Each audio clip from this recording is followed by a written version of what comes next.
It's that time, friends. Good evening. Welcome again. My name is David Morgan. I'm the pastor here at the Hayden Lake Seventh-day Adventist Church, and I'm just grateful that you're here this evening. We hope these presentations have been a blessing to you. I mentioned just a little while ago, if you go to haydenlakeadventist.org as our website, you can find the live stream, and then just below that on the left is Barbara O'Neill's official website. And we have a donation box for those that are interested. Again, the seminar is completely free, except for her books and things, the two tables. And it's a podium just as you leave here for those that would wish to make a donation for the expenses. Several people asked me that, and so therefore I'm making this announcement. All right, we have more of the books that Barbara had recommended titled Ministry of Healing. They're on the table in the back, so make sure you pick up a copy for your family. And it's a gift from the church. I purchased those so you would have something for free besides the lectures, all right? All right. We all like something for free, right? Yes. All right. One thing I always like to do, I always like to ask for God's blessing. So if you would like to join me in that, I'm going to pray to our Father in heaven in the name of Jesus and ask for his presence. Our loving Father in heaven, I thank you for your amazing love for us that we certainly do not deserve. And I pray in the name of Jesus Christ, your precious Son. Father, I ask for strength and wisdom to be with Barbara as she stands here and shares from her heart things that will be helpful to others.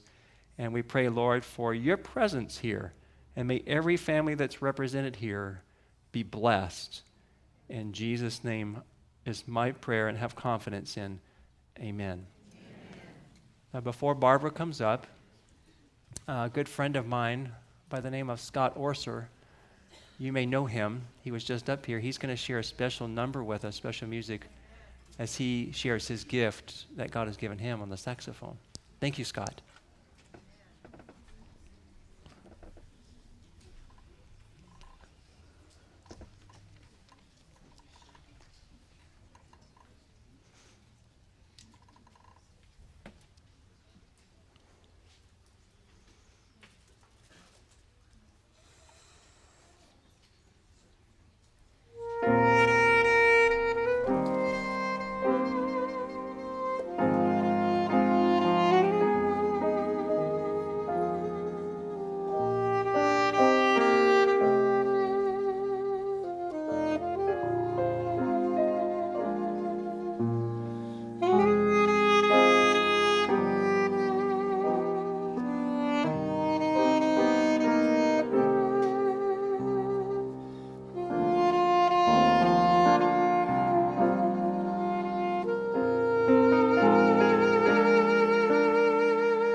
Good evening, everyone.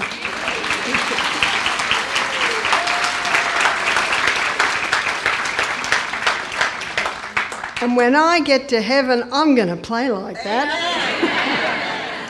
But until then, I'll listen. Tonight, we're going on a very interesting journey. We're going on a journey through our gastrointestinal tract. Proverbs 14 verse 6 says, knowledge is easy to him that understands. So my aim is to give you an understanding of your gastrointestinal tract so you automatically have the knowledge on how to treat it.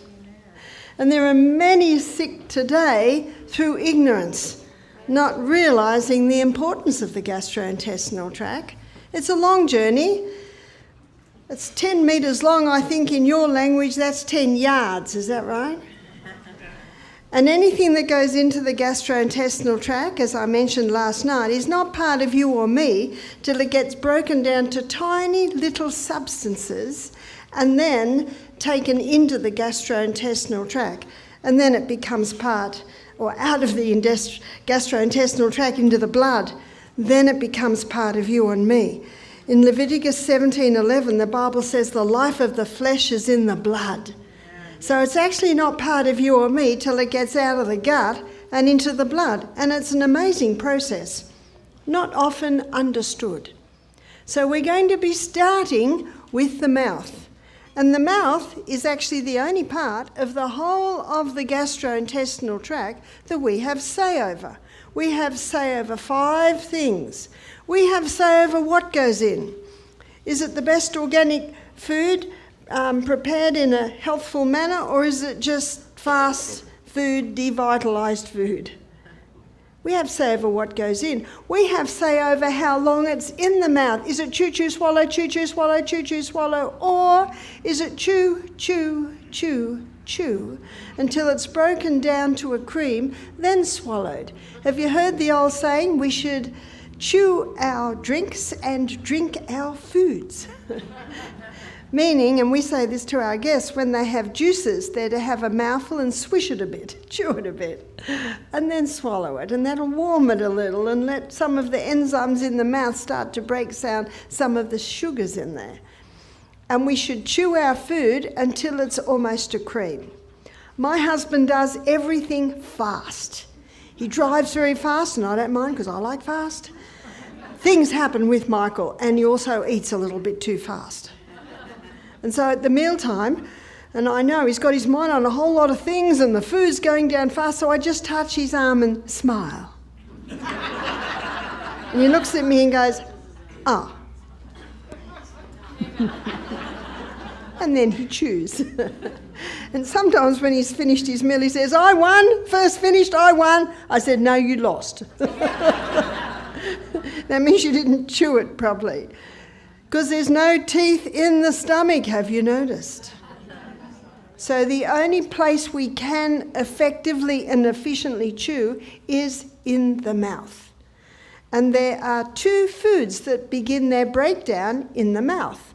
So let's have a look at, wrong one, just bear with me, I'm getting used to this. So we're going to look at the mouth first, and the mouth must be this one. Mouth, yes. So the mouth, 5 things. Number 1, we choose what goes in. We choose how long it's in the mouth. We choose how often it goes in. Is it every half hour? Is it every 2 hours? Or is it just at meal times? Number 4 is we choose how much goes in. Is it 4 platefuls of food or is it 1 reasonable plateful of food? And as you will see, as we go down this gastrointestinal tract, these 5 decisions affect the whole of the way down. And the 5th one is we choose the environment of entry. All controversial issues should not be discussed at the table, because it effectively, certainly blocks digestion. Have you ever had bad news in the middle of a meal? You don't feel like the rest of the meal, do you? No, because stress, anxiety blocks the release of our digestive enzymes. Now, what are the two foods that are broken down in the mouth?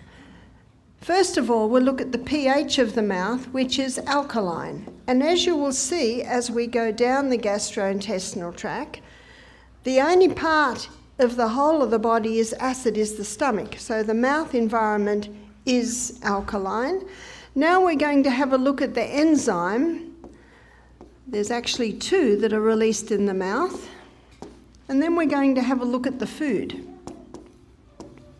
So the enzymes that are released in the mouth, one is released underneath the tongue from the sublingual gland, and it's called lingual lipase. And lingual lipase is the enzyme that breaks down saturated fat. The unsaturated fat, it's broken down further on, but it is the saturated fat is quite unique in that the breakdown begins in the mouth. And we've been spun many myths over the last 30, 40 years, and one is that fat is the enemy. Are you starting to realise that it's not the enemy? One nutritionist said that it's going to take a whole nother generation to get fat phobia out of the brain.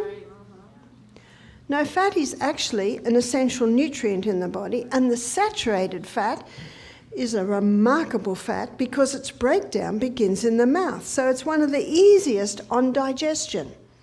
And did you know that there's no proof that saturated fat causes heart disease?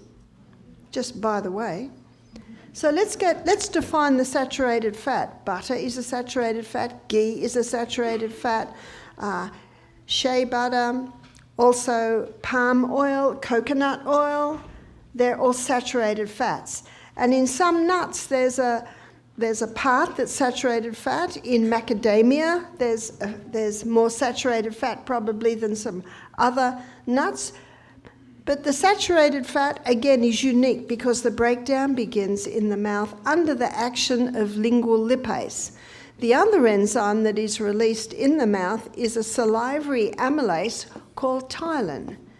And ptyalin is the enzyme that breaks down starch. But there is very little ptyalin in the mouth of a baby because all the baby has is milk. Now, the first teeth that a baby gets is 4 at the top and 4 at the bottom, and they're called milk teeth. And they're traditionally called milk teeth because that should be baby's main food is milk. A baby should not eat any food till there are 3 main signs. 1, they can sit. 2, they can feed themselves. And 3, they've got some teeth. And you know, common sense isn't very common today. But that's pretty common sense, isn't it? But still, the baby's main food should be milk because they have milk teeth. Now, when do they appear? They appear around 7, 8 months of age, maybe the whole 8 are through by about 12 months of age. But that's also taste time. Baby can sit by then. Baby can feed themselves. So give them a piece of cucumber. Taste time. And they'll chew away at that cucumber while you eat your meal, and little bits of cucumber will be all over the table and little bits of cucumber all over the floor, and a few bits go in, and that's perfectly fine. It's just taste time. Because what's their main food? Milk. Milk. A bit of celery. Maybe a piece of apple. Maybe a piece of orange. And they'll have such fun with that. But that's just they're getting their taste for it. The next teeth that come through are the molars. They come through back here, and they don't come through between 14, maybe 22 months of age. What do molars do? They grind. What do we grind? Grain. And it's not until those molars are fully through, then the salivary amylase ptyalin is released. Do you remember the psalm we looked at last night, Psalm 146 verse 3, that said, "Put not your trust in princes, neither in the Son of Man, in whom there is no help." Who are the princes? They're the authorities in the field. Now, what do the authorities in the field of pediatrics, maybe the nurses, the doctors, what are they telling young mothers to give babies? 4 to 6 months of age. Rice cereal. Okay, students, what's rice cereal? Pure starch. Why do they tell them to do that? And the baby can't sit, so the baby lies down. And you know that when a baby is sucking milk, they use their tongue and their top lip. And the first spoon of slop, that's what I call it, that goes into the mouth, the baby goes like that and it pops straight out. Have you noticed? And what does the mother do? Scoop it up and put it back in. I tell you what, don't make any sense to me. But she's listened to the princes. You see, in the first 6 months, iron in breast milk is quite substantial. But in the second 6 months, it's much lower. So the princes have come to the conclusion that breast milk in the second 6 months of life is not enough. Has God made a mistake? No. Does God make mistakes? Not at all. Not at all. And since time dawns, babies are being fed breast milk often till they're 3 or 4 or 5 years of age. And from those generations, we got Einstein, we got Rembrandt, we got Mozart. Were they dumb? No, they were not dumb. And yet the mother's told, if you don't give your baby extra, because there's not enough iron in the milk, the baby's brain might not develop, the baby's body might not develop, so the mother does it because of fear. Please don't do anything because of fear. Have you noticed how much a baby grows in the first 6 months to how much a baby grows in the second 6 months? This is not rocket science.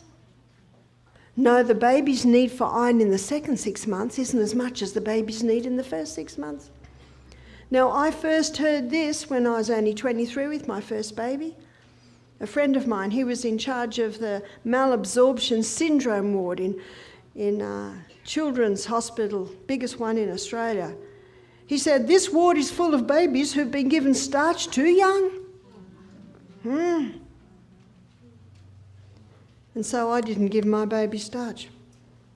In fact, my son James, he was not interested in any food till he was 16 months old. Here's James, little toddler running around, never eaten food. Maybe he sucked on a bit of celery now and then. Did he suffer? Well, he's a master builder now. He's an incredible musician on the panpipes. He's an artist, looks like a bodybuilder, doesn't seem to have suffered. This is not rocket science. And you know, God gave parents the authority over their children. So please don't let anyone intimidate you with fear, because we are what we are today often because of the way we're fed as babies. And I was reading some reports of dentists who are saying teeth and gums and jaws aren't developing properly because babies are being given slop and they don't chew. But when you give a little one at 7, 8, 9 months of age a piece of cucumber, a piece of celery, that's when they chew. And you see that chewing reflex gets stronger and stronger. Did you know the strongest muscle in the body is the masseter muscle that sits right there? Experience it when you chew on the nut. Whew, don't get your finger in there or your finger will be... It's a strong muscle, and it's important because the development of these muscles actually influences the development of our whole face and even can affect the way we breathe. So let's move on down. We come through a little valve here, and that little valve is called the cardiac sphincter. And it's called the cardiac sphincter because of its nearness to the cardiac muscle. When you swallow, it's an amazing thing swallowing. When you swallow, it closes the trachea, which goes down into your lungs, and it allows the food to go into the esophagus. And the swallowing process triggers the esophagus to start moving, and it moves that food down. And that cramp or that clamping backwards and forwards, that muscular action, bringing the food down, stimulates the cardiac sphincter to open because it's a muscle, and the food goes into the stomach. But there are some people today who are suffering from something called reflux or heartburn, which, you see, the only part of the body that should be acid is the stomach. And the stomach must be acid because the stomach needs acid or an acid environment for the enzymes to work. But in some cases, the acid's coming up. And if someone has heartburn or reflux and they go to the princes, what do the princes give them? Antacids. Well, what's going to break the food down now?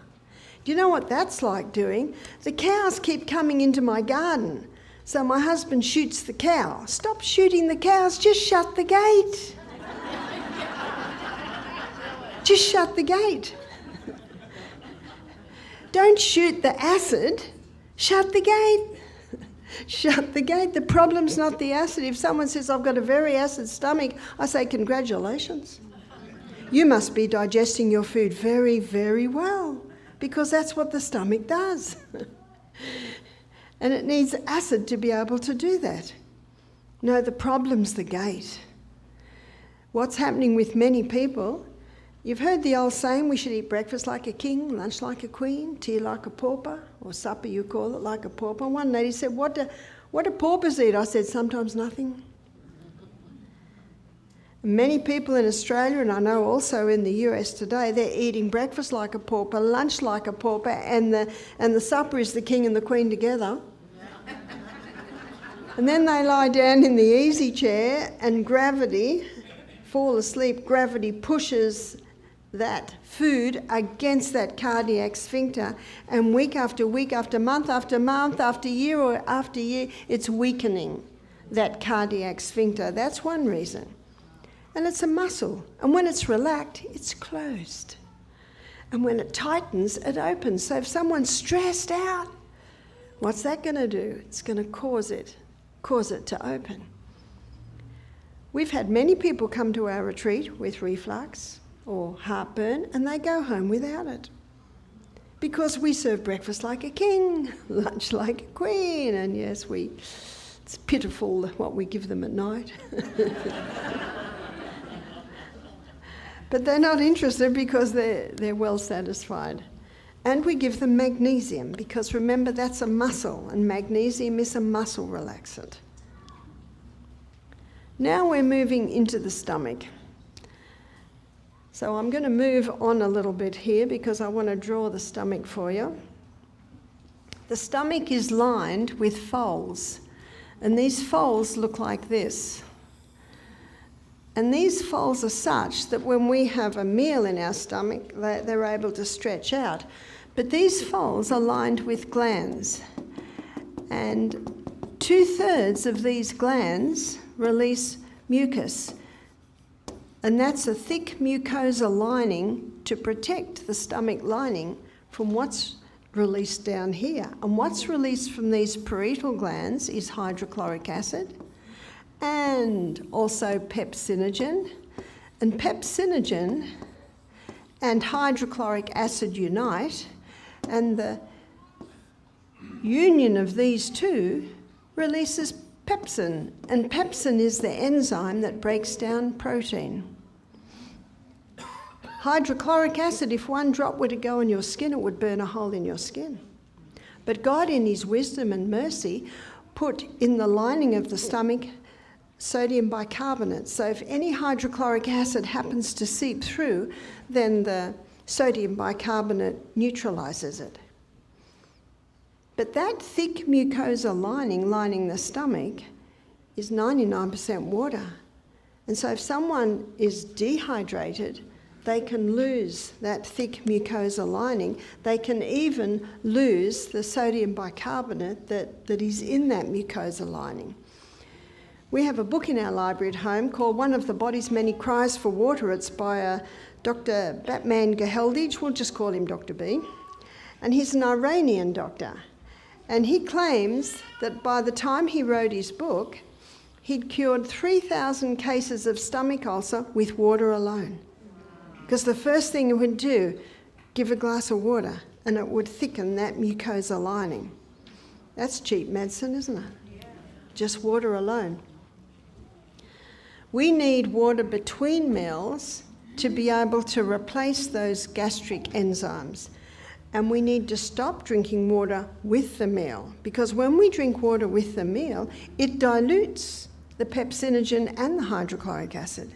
And if they happen to unite and release some pepsin, that pepsin can only work in a very acid environment. So many people have digestive problems today because they're drinking with their meals, and it's such a habit. It's such an American habit, it's such an Australian habit. In fact, when we go to a restaurant, what's the first thing you're asked? What will you drink? And if you say no thanks, they say, oh, well, we'll just bring your water. Well, we let them, otherwise they don't leave us alone. But when you drink a glass of water half an hour before the meal, what you do is you thicken that mucosa wall, that protective wall on the lining of the stomach. I have never met anyone with too much acid in their stomach, but I've met many people that don't have enough acid. So I'm going to tell you a story. It's a fascinating story. It's about a young man in the late 1700s who sustained a gunshot wound to his stomach. And a Dr. Beaumont was called. And the Dr. Beaumont was only 25 at the time. Alexis St. Martin, who got the gunshot, it was an accident. Don't know how that happened, but anyway, it blasted out part of his stomach. He was in a bad way, as you can imagine. Some of his ribs were blasted out. And Dr. Beaumont said he would not live, but every day he was recovering. Twice a tumour arose, burst, and a 2-inch piece of rib came out. What an amazing body we have. Why did the tumour rise up? To release and get rid of that piece of rib. We've forgotten to trust the body, haven't we? Just imagine if it was today and he was given antibiotics and the tumour keeps rising to try and get rid of the rib, but the antibiotics keep pushing it back in. Ever after, though, after he healed, he had a hole in his stomach. And it was like a little mouth. And Dr. Beaumont saw his opportunity and he offered Alexis a job at his place to just chop wood and do menial things around the house. So we're getting into the early 1800s now. You see, the book that I read was written in 1844.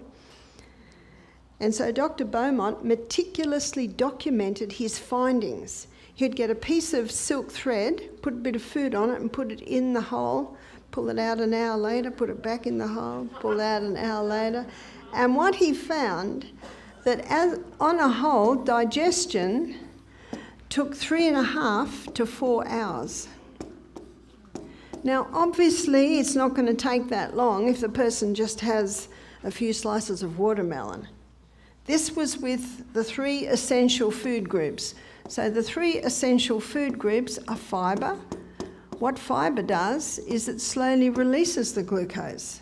Protein, and as you will see as I go through what happens in the stomach, it is in the stomach that protein is broken down. So when you've got protein in your meal, it keeps the food in the stomach a little longer. And fat. There are fats that heal, but there are fats that kill. The killer fats are the altered fats, the fats that have gone through a lot of processing.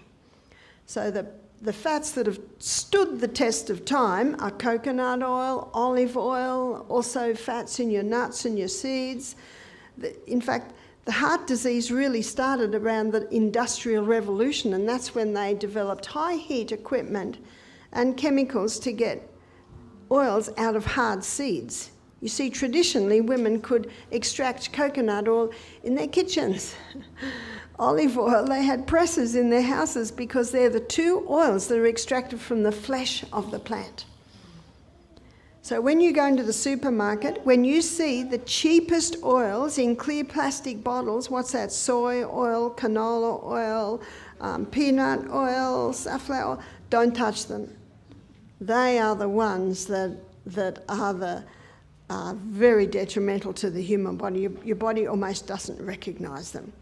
And it doesn't matter if that they're in a clear plastic bottle because they're already totally destroyed. So there are good fats. And when the meal contains those 3 essential food groups, then digestion can take 3.5 to 4 hours. And then the stomach likes a rest. Poor old stomach, it doesn't often get this. A 1 hour rest, what does that equal? That equals approximately 5 hours between meals. In fact, I was just talking to a lady today, she's in her 40s, she said, that's how I grew up. I grew up with 2 meals a day. She said we'd have breakfast at 8, we'd have lunch at 2, and we wouldn't eat again till the next day. She said, I thought everyone in the world ate like that. But do you know there's a form of eating today called time-restricted eating, and time-restricted eating is, among the nutritionists, the most popular form of eating today. It came out of the 5-2 diet, the intermittent fasting, and it's eating twice in a 24-hour period, 6 hours apart. So this lady in her 40s who grew up with this, she said, my mum and dad grew up with the book by Ellen White, The Ministry of Healing. And that's what she said, eat breakfast like a king. And that's the old saying, that just didn't come from her. Breakfast like a king, lunch like a queen, tea like a pauper. Yesterday I had breakfast like a king. Yesterday I had lunch like a queen. And I didn't eat again till breakfast the next day. Do you sleep well? See, when you go to sleep at night, your body wants to sleep too. Your stomach wants to sleep. But my sons, they get up early to go to work. They're tradesmen. They've got their own businesses. So they have breakfast at 6:30. Well, they're going to need to eat at midday. And they're going to need to eat again at 6 o'clock at night. But they work physically hard and they're built like this. So it all depends on you. That's why you're the doctor. You got to do what works well for you. But what Dr. Beaumont found, remember the guy who's doing experiments on Alexis St. Martin's stomach, he found that there were 5 things that caused the food to be still in the stomach 8 hours later. So what's delaying digestion? Number one that really delayed digestion was if he often ate. See, what happens is, when digestion takes 3.5 to 4 hours, if some more food goes in after 2 hours, then the original food that's get broken down has to be put on hold, then the newcomer has to be dealt with, and the little valve at the bottom of the stomach stays shut. And it'll stay shut until the new food's broken down to the same state. And then it'll open. And then an hour later, lunch comes in. Up.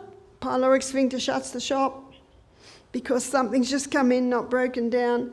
And that explains why still, after 8 hours, there can still be some remnants of breakfast. And and in my next lecture, I'll be looking at diabetes. What have diabetics been told for the last 30 years? Eat every 2 hours? The prince has got it wrong again. Now, have you noticed they don't say, sorry, we were wrong? What do they say? New research reveals. Eating breakfast like a king, lunch like a queen, and tea like a pauper, that's not new news. That's a saying that's been around for hundreds of years. What also caused the food to be still in the stomach 8 hours later? If he drank large amounts with meals. Now, if you're thirsty with a meal, obviously a mouthful or two is not going to make a big difference. It was more glasses, copious amounts of water. If someone's thirsty when they're eating, it's a clear indication that they sat to the meal dehydrated. So if you can't remember it, put an alarm clock on your phone or somewhere, ding, ding, ding, an hour before the meal, then drink the water, drink, drink, drink. Also, if he overate, Dr. Beaumont came to the conclusion that only so much food can be broken down in the stomach. And when you overload it, then it's very hard for the digestive enzymes to break it down effectively and efficiently. How many people want to eat an evening meal on the 25th of December? Not many, because the main meal in the middle of the day has been so big and so rich. No one wants to do anything that night.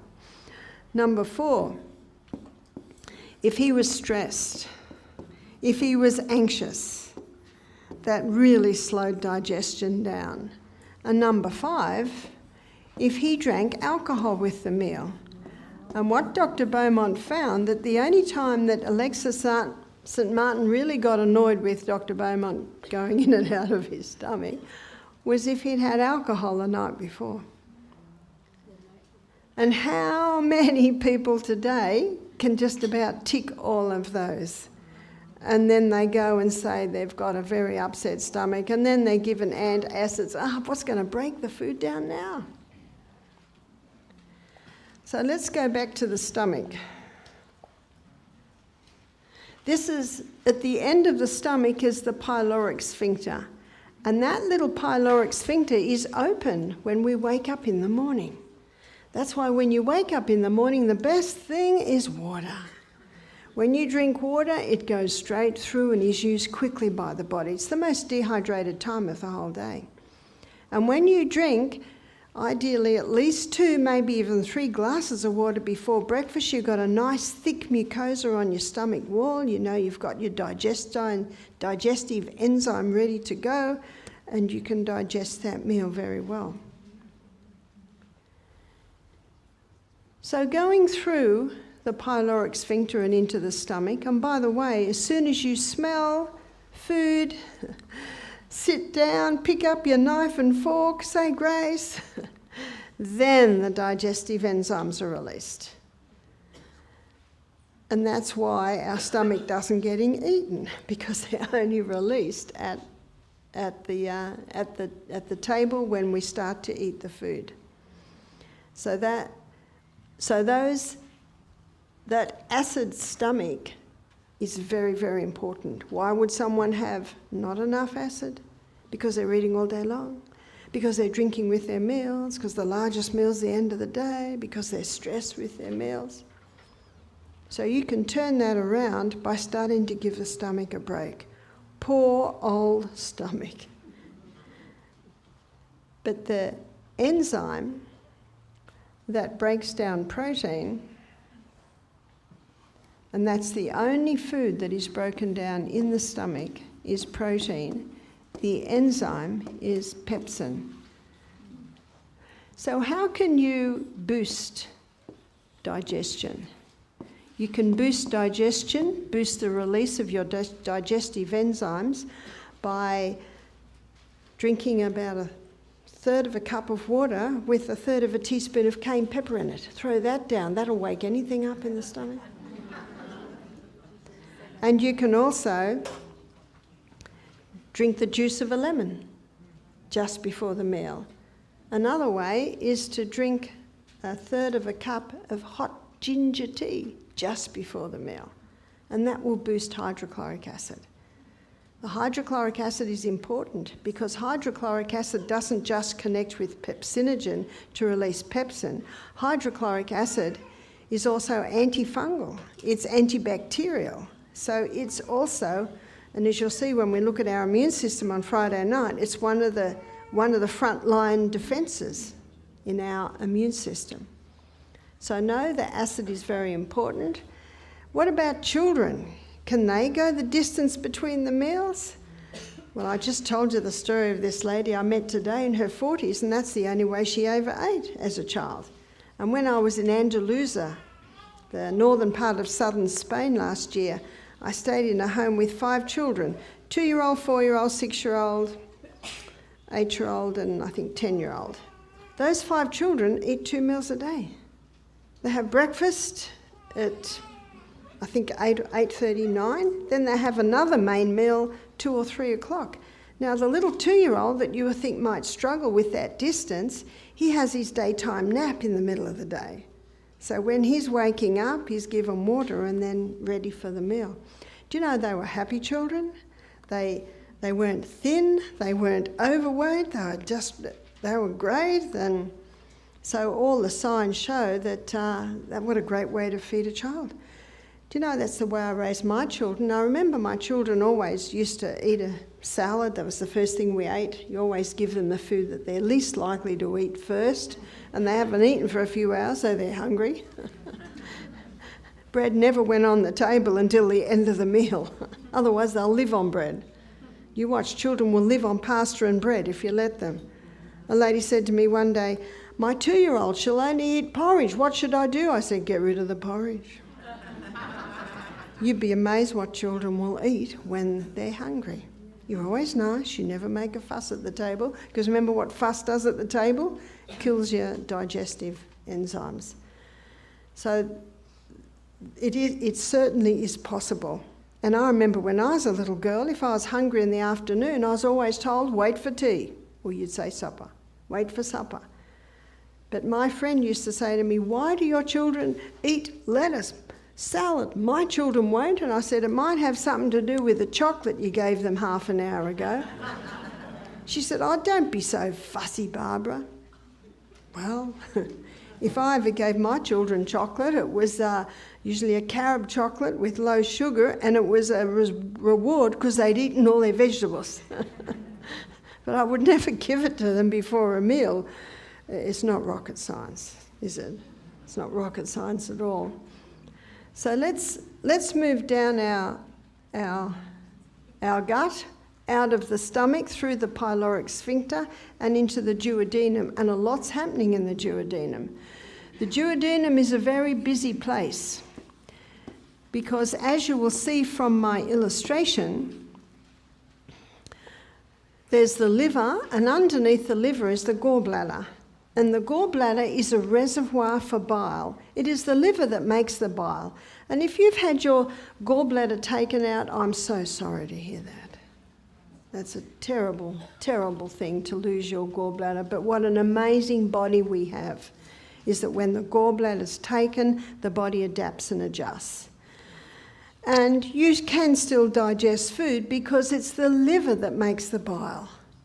And even if the gallbladder is taken away, you've still got the bile duct that comes out of the liver.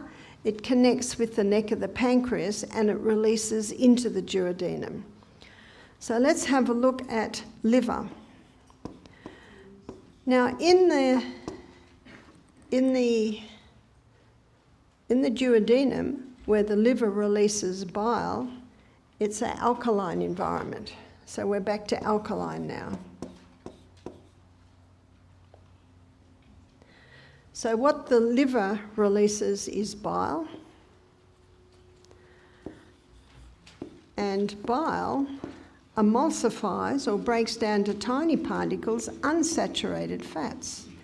Now remember where the saturated fats were broken down? The saturated fats were broken down in the mouth under the action of lingual lipase. But bile from the liver breaks the unsaturated fats down into tiny particles. What's also happening in the duodenum is the pancreas. And the pancreas releases sodium bicarbonate. It releases sodium bicarbonate to ensure that the environment is an alkaline environment. The pancreas also releases digestive enzymes. So let's move over to the next page and see what they are. One of the digestive enzymes is pancreatic lipase. Now lipase, remember, is the enzyme that breaks down fat.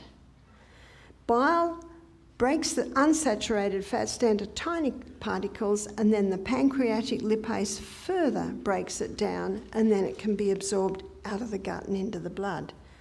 The pancreas also releases pancreatic amylase. Now, up in the mouth, salivary amylase called ptyalin was released, and it began starch digestion. That's why it's so important to chew your bread and chew your pasta. Because when you chew it up, you get a larger surface area for the enzymes to work on, and it gives time for the starch to be broken down by the ptyalin. When that gets into the stomach, it is an acid environment, but the ptyalin still works for probably about 15 minutes until it's infiltrated by the acid, and then starch digestion is put on hold. And then starch comes into the duodenum, and under the action of pancreatic amylase, the starch digestion is finalised. Can you see the importance of chewing? Because if it's chew-chew, swallow, chew-chew, swallow, chew-chew, swallow, then hardly any starch digestion is happening up here, and that puts a big load on the pancreas. It has to do so much more because of what was missed out in the mouth. What's also released by the pancreas is the trypsin brothers. I call them the trypsin brothers. One's called trypsin and one's chymotrypsin, so it's just easier to remember them as the trypsin brothers. And they have an important role. Now, in the stomach, protein was started to be broken down by pepsin. And then when the protein, partially digested, gets into the duodenum, the trypsin brothers finalise protein digestion. So let me illustrate how this happens. And we're going to go to the next page for this. This is protein for purposes of illustration. And in the stomach, under the action of pepsin, protein gets broken down to peptides and polypeptides. And then the peptides and the polypeptides come into the duodenum, and the trypsin brothers break the peptides down to amino acids and the polypeptides down to peptides and amino acids, and then down to amino acids. It's only as singular structures can they be absorbed out of the gut and into the blood. But something's happening today. People are eating all day long, drinking with their meal, stressed out with their meal. And so hydrochloric acid's low, so pepsin's not very active, so some fully proteins, not digested at all, not even half, are getting into the duodenum. And the pancreas says, "What are you doing here?" And the protein says, "They're drinking with their meals, they're eating all day long, and they couldn't break down all the protein." And the trypsin brothers say, "We'll do the best we can." So all the trypsin brothers can do is bring the protein down to peptides and polypeptides. And all our food should be fully broken down and then absorbed halfway down the small intestine. But this peptide and polypeptide, it can't be absorbed out of the gut because only amino acids can be. So it actually comes down into the colon, and the colon says, "What are you doing here?" And the peptide and the polypeptide said, "Well, they're eating all day long and they're drinking with their meals, and pepsin couldn't break us down, and the trypsin brothers did the best they could, but..."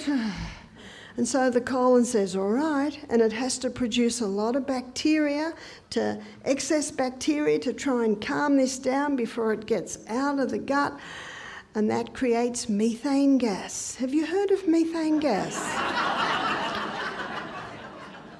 Aha. And I want to apologise that the why has taken so long to get on in this class.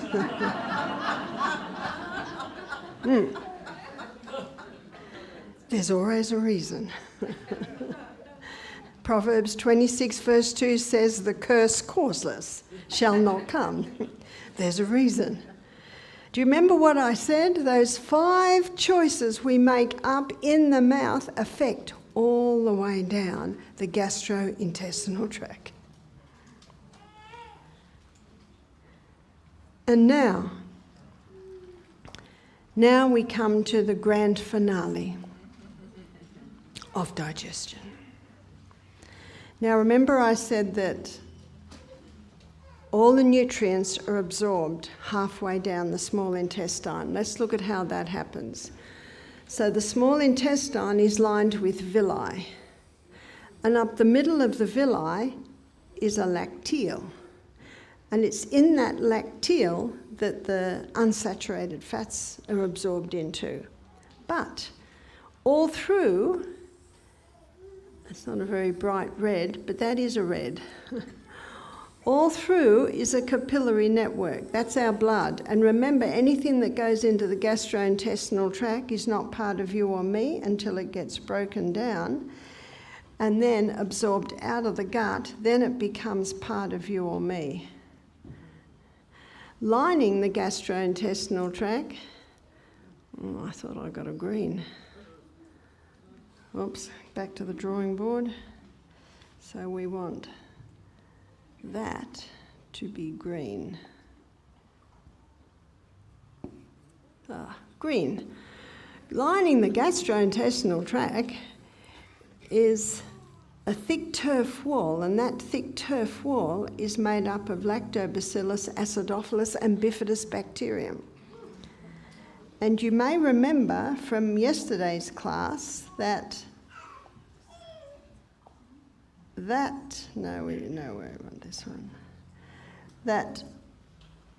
those microorganisms in our gastrointestinal tract are responsible for the final breakdown of our food.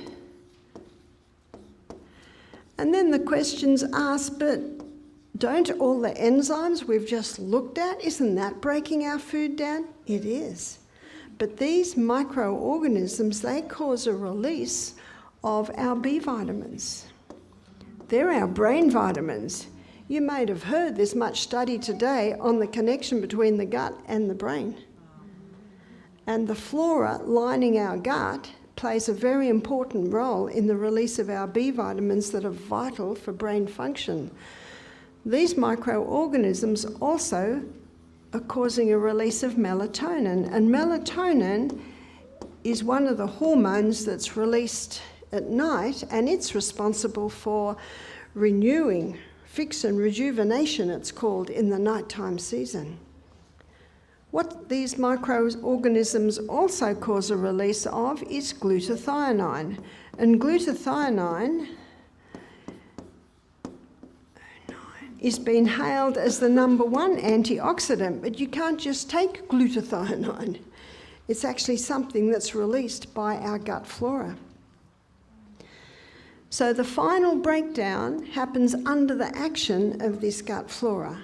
The absorption of our nutrients out of our gut and into our blood is also caused by this microflora. Also, these microorganisms play a protective role on the lining of our gastrointestinal tract.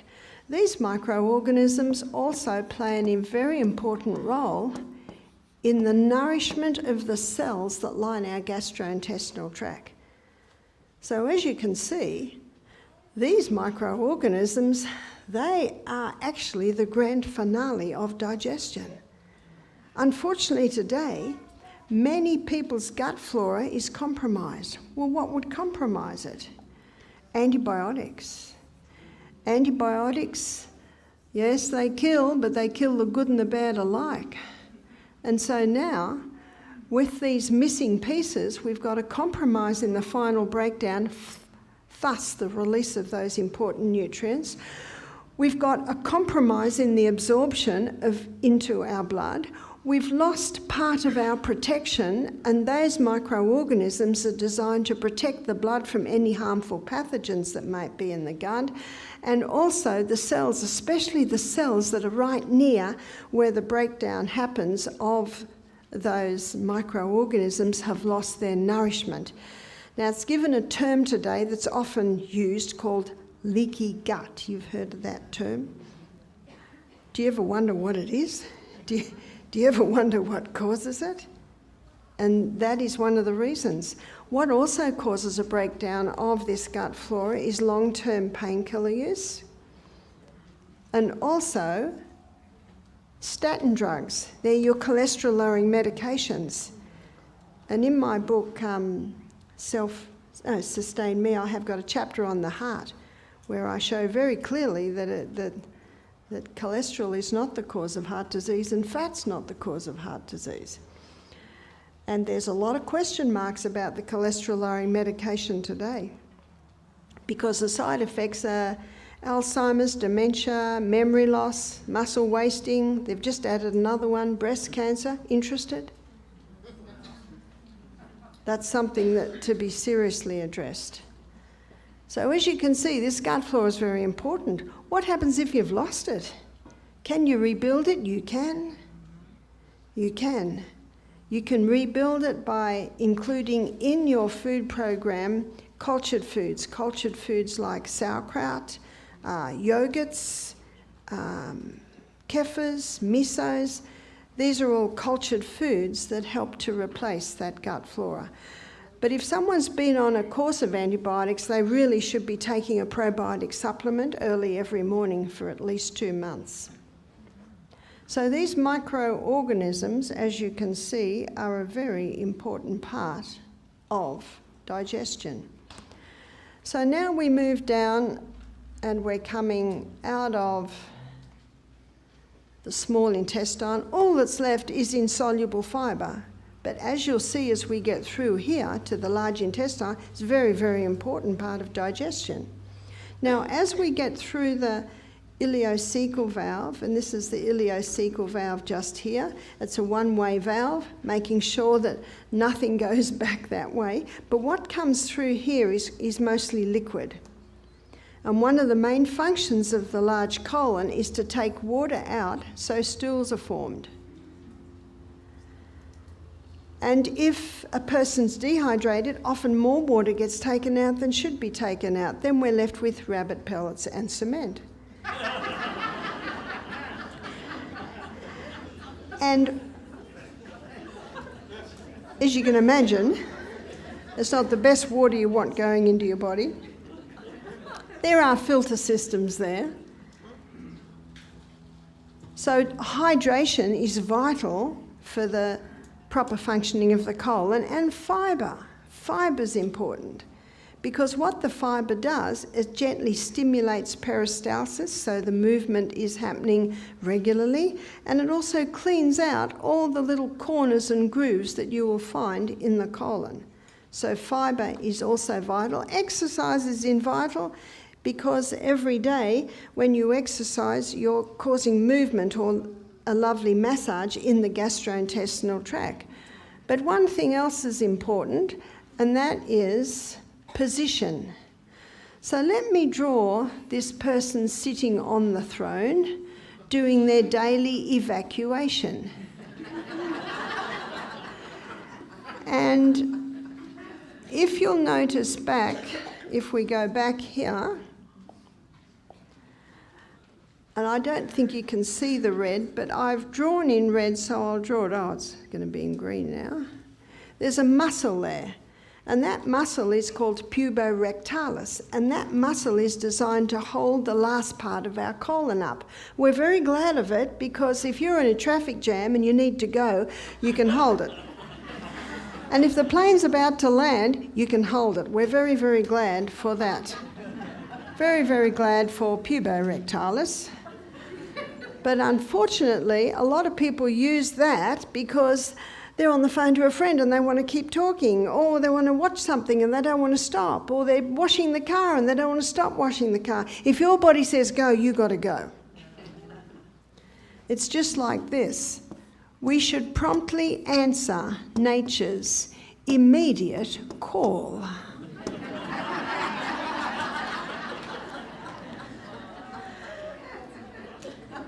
Now, in many countries of the world, especially in Asia's countries, you'll find that many toilets are a hole in the ground. It's all tiled and it's flush and everything, but it's a hole in the ground.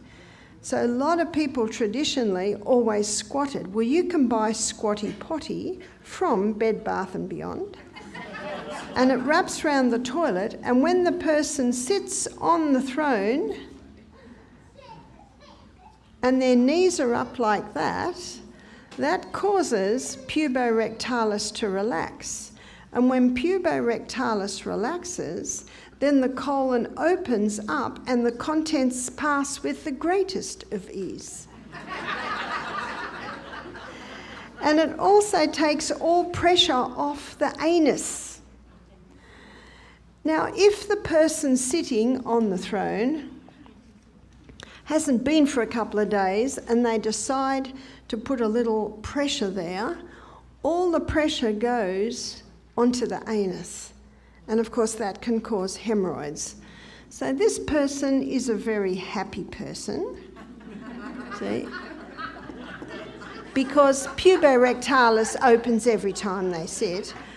But this person is not a very happy person. So coming back to the last part, and we're just about finished our journey through the gastrointestinal tract. So I'd like to address a couple of problems, and one is constipation.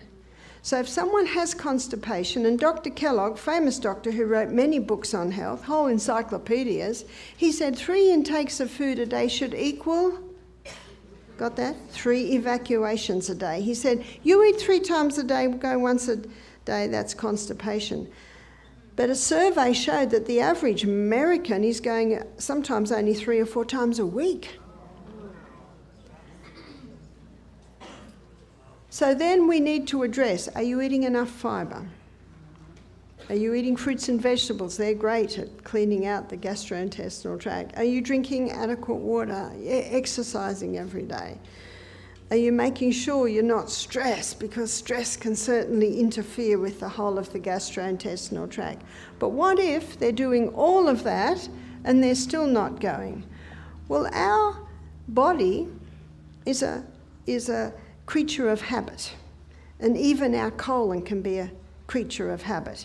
And there's a wonderful little seed called the chia seed. And the chia seed can absorb about 25 times its own weight in water.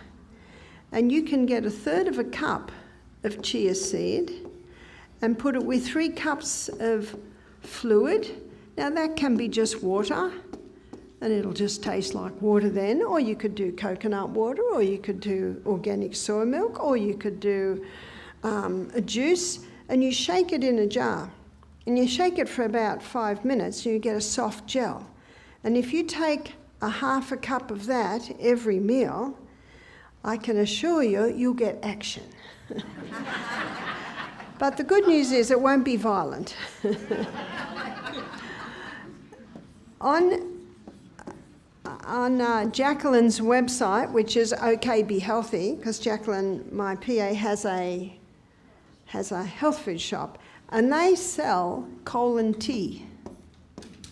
And colon tea contains 3 herbs that gently stimulate peristalsis.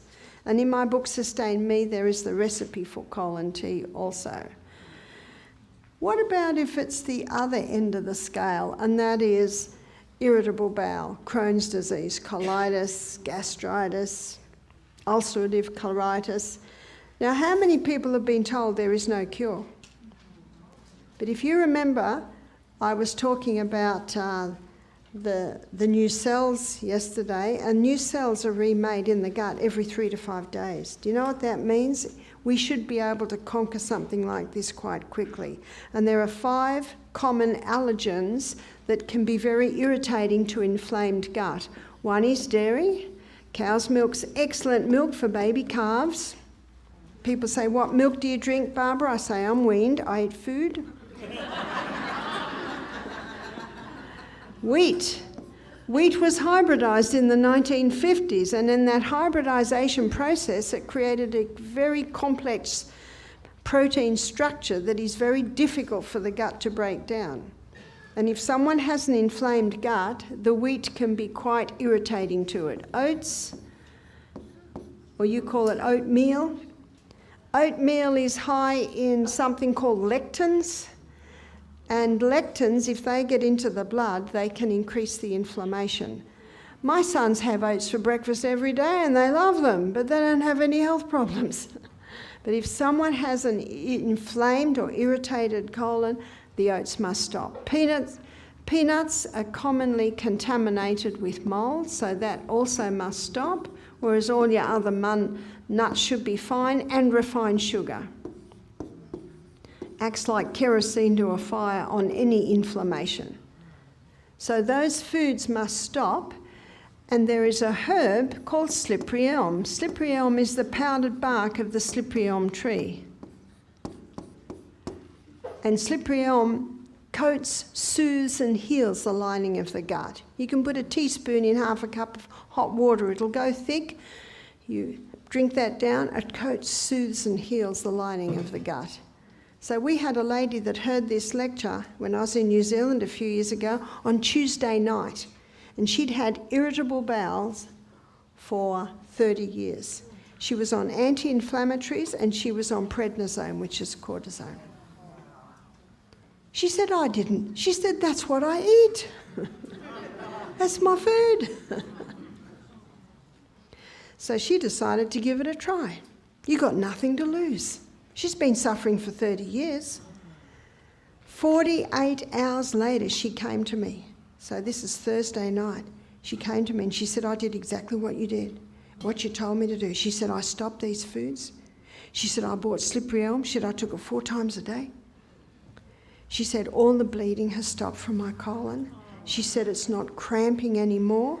And she said, I'm starting to have formed stools. She said, you don't realise how exciting this is. I said to her, I do. I do. When you've suffered for 30 years. Now, we've had guests at our retreat say the same thing, and by the 4th day, they're starting to form stools, the bleeding, cramping stopped. I said, if I were you, I've got no authority over your medication, only you have. You and your doctor have, but it's your body, it's your right. But if I was you, I'd stop the anti-inflammatories. But don't stop the cortisone. That is a drug that has to be eased off very slowly. So they stopped, and there was no reaction. In fact, if they'd started to have diarrhoea, I would have said, I will just go on slippery elm every hour. Someone said, is that safe? Has anyone asked if cortisone's safe? We talk about safe. And one guy, by the end of the week, he was so excited, he only came to support his wife. And the irritable bowel he'd suffered from so many years, bleeding had stopped, cramping had stopped, he was off his anti-inflammatories. He was on 15 milligrams of cortisone a day. I said, well, if I were you, if this gut is happy within the next few weeks, you could go down to drop 5 milligrams. So go from 15 to 10. And then if the stomach's happy and you keep to everything, I'd say within another month you can go down to the 5. Can you see what you've got to do? Because you can't just stop the steroids. You've got to go real slowly off those. And I have seen many people do that. I've had people tell me they were told they'd never be off it. I think it's our responsibility to prove you can. And I never underestimate this incredible body that we live in and its inbuilt ability to heal itself. And so ends our journey through the gastrointestinal tract. I trust you've enjoyed the journey. Thank you.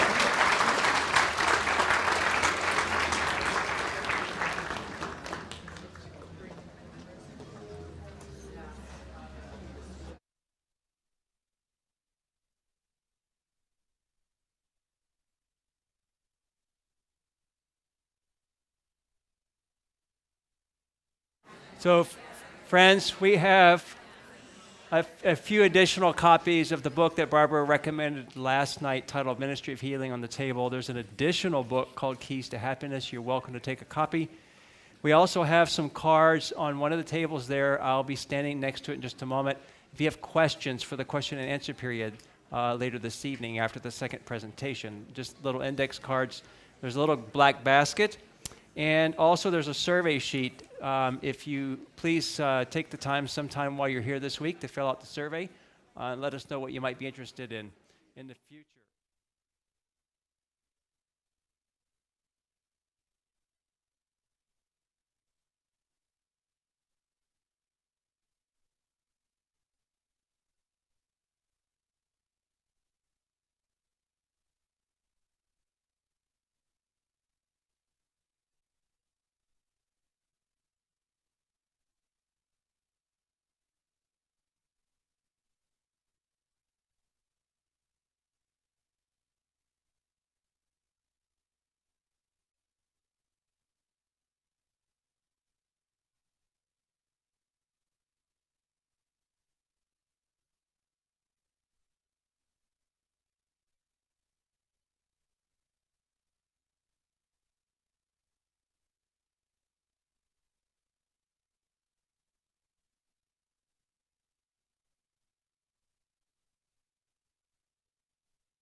attention, everyone. We're going to go ahead and get started here. So if you can please come forward, find your seats, and find your seats, sit down, and we'll get started here.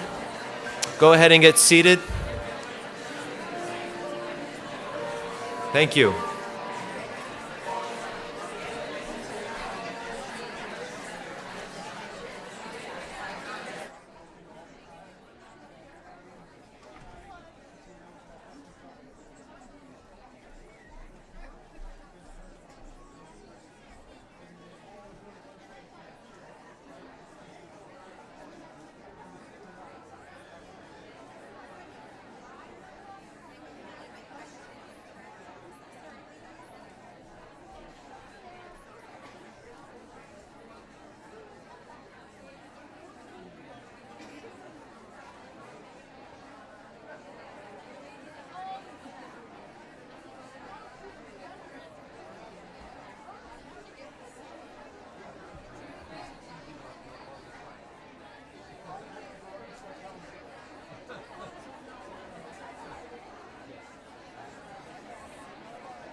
You can hear her.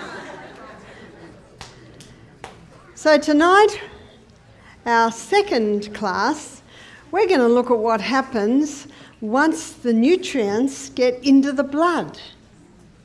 So in our last class, we looked at how the food on our plate, how it's broken down all the way down the gastrointestinal tract into tiny little particles and absorbed out of the gut and into the blood. And now it's in the blood. What happens to it now? Do you ever wonder? What happens to it now? Because what happens to it now has a lot to do with the pancreas. And a lot of pancreases aren't working well today. And when they're not working well, the person's given the diagnosis of diabetes. And I know in Australia there's 500 new diabetics diagnosed every day. Where's my resident why? Why? And remember, Proverbs 26 verse 2 says the curse causeless shall not happen. In other words, no diabetic happens without a cause. And last night we looked at how you can only blame genes for 5% of the problem. Sorry, no, that didn't come out right. Yes, that's right, that did come out right. Only 5%. Do you know, when I was, it must have been probably a year and a half ago now, I was being interviewed by an orthopaedic surgeon in London. He wanted an interview of me to put on his podcast. You see, that's what he was doing now because he's lost his job because he wouldn't take the shot. I actually believe medicine lost some of their best because they took a stand. He said, there's no safety studies on it. Why would I do that? But he said to me that no operating theatre would let him operate now as an orthopaedic surgeon. But he said, I have to tell you that I was getting more and more interested in health. It's one of the reasons I took the stand. But he said, I got to the point where I was only operating on 5% of my patients. He said, my colleagues, they operate on 50%. 5%? I said, really? That's impressive. What were you doing? He said, I was getting them to drink more water. I was getting them to start eating more nourishing food. And I would put them in touch with a physiotherapist. And the physiotherapist would show them how to strengthen their ligaments, strengthen their muscles. Because God designed the body not just with bone. All around the bone are the tendons, the ligaments, the muscles. And whenever there's a bone injury, you know those muscles and those ligaments and those tendons, they can actually compensate. And I've met people who have overcome serious back injuries by strengthening those muscles through nutrition, through hydration, and through exercise. I said, that's impressive. He said, I had a lady come in one day and she said, oh, can't you just operate? Choose your heart, is that right? Choose your heart. So what we're going to look at when we look this evening at diabetes, we're going to go inside the cell, because when you go inside the cell, it explains much. So the glucose, it's been broken down from the food that we're eating. And before we look at exactly what happens, I'm going to make a list of foods that have become very popular today, and I believe that these foods are a contributing factor in why diabetes has escalated to the levels that it is. Never in the history of mankind have human beings eaten so many carbohydrates. It's as if that they've taken carbohydrates from every country. You see, in all traditional foods, there's always a carbohydrate, but it's almost as if they've taken them all and lumped them all together. Let me show you. Bread, yes, bread is a very common carbohydrate. Although when I was in Fiji, I said to an elderly lady, "You didn't eat bread as a child." She said, "No, we didn't even know what bread was when I was a little girl." I said, "What did you eat?" She said, "Cassava. We just used to eat lumps of cassava like bread." She said our starches were cassava and sweet potato, breadfruit, taro. They didn't eat bread at all. But unfortunately in Fiji today, there's hot bread shops that are open till 11 o'clock at night. And when that lady was a little girl, there was no diabetes. But today, it's in very high amounts, just like in Australia and America. So bread is a big carbohydrate, cereal. And we know that people are high cereal consumers because there's a whole aisle devoted to it in the supermarket. And so many people are going to bed too late, and so they get up too late, and then they want a very quick breakfast if they have breakfast. Cereal goes into the bowl, milk goes on it, goes like wet tissue paper down the hatch in 10 minutes, out the door. But then it's not long before they're going to have something, because it doesn't last them. That doesn't last them 3.5 to 4 hours. And the food actually is still in the stomach, but the brain says there's nothing in there for me. And that's often a reason why people are being hungry all day.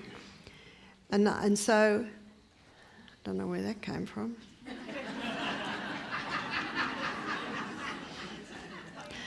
We'll go over a little bit. Cakes, biscuits, donuts, you call them cookies. Do you know in Australia we call cookies biscuits? So when we come to America and we see a sign, biscuits and gravy, we think, these Americans are strange people. That'd be like you having cookies and gravy, but your biscuit is like a bread roll, isn't it? A scone, we call a scone, you call a scone, something like that. So I'm just going to say cakes, etc., because there's a whole range. We could just about fill the board of croissants and muffins and pies and pasties and etc., etc. Another carbohydrate is a pizza. I didn't even know what pizzas was when I was a little girl of the 50s and 60s, but I think everyone knows what pizza is today. Pasta, I also didn't know what pasta was, but it's a very common one today, especially in the fast food shops and especially in the aisles of the supermarket. There's almost a whole aisle just of pasta. Potatoes, and we call them chips, but I think you call them French fries, yeah?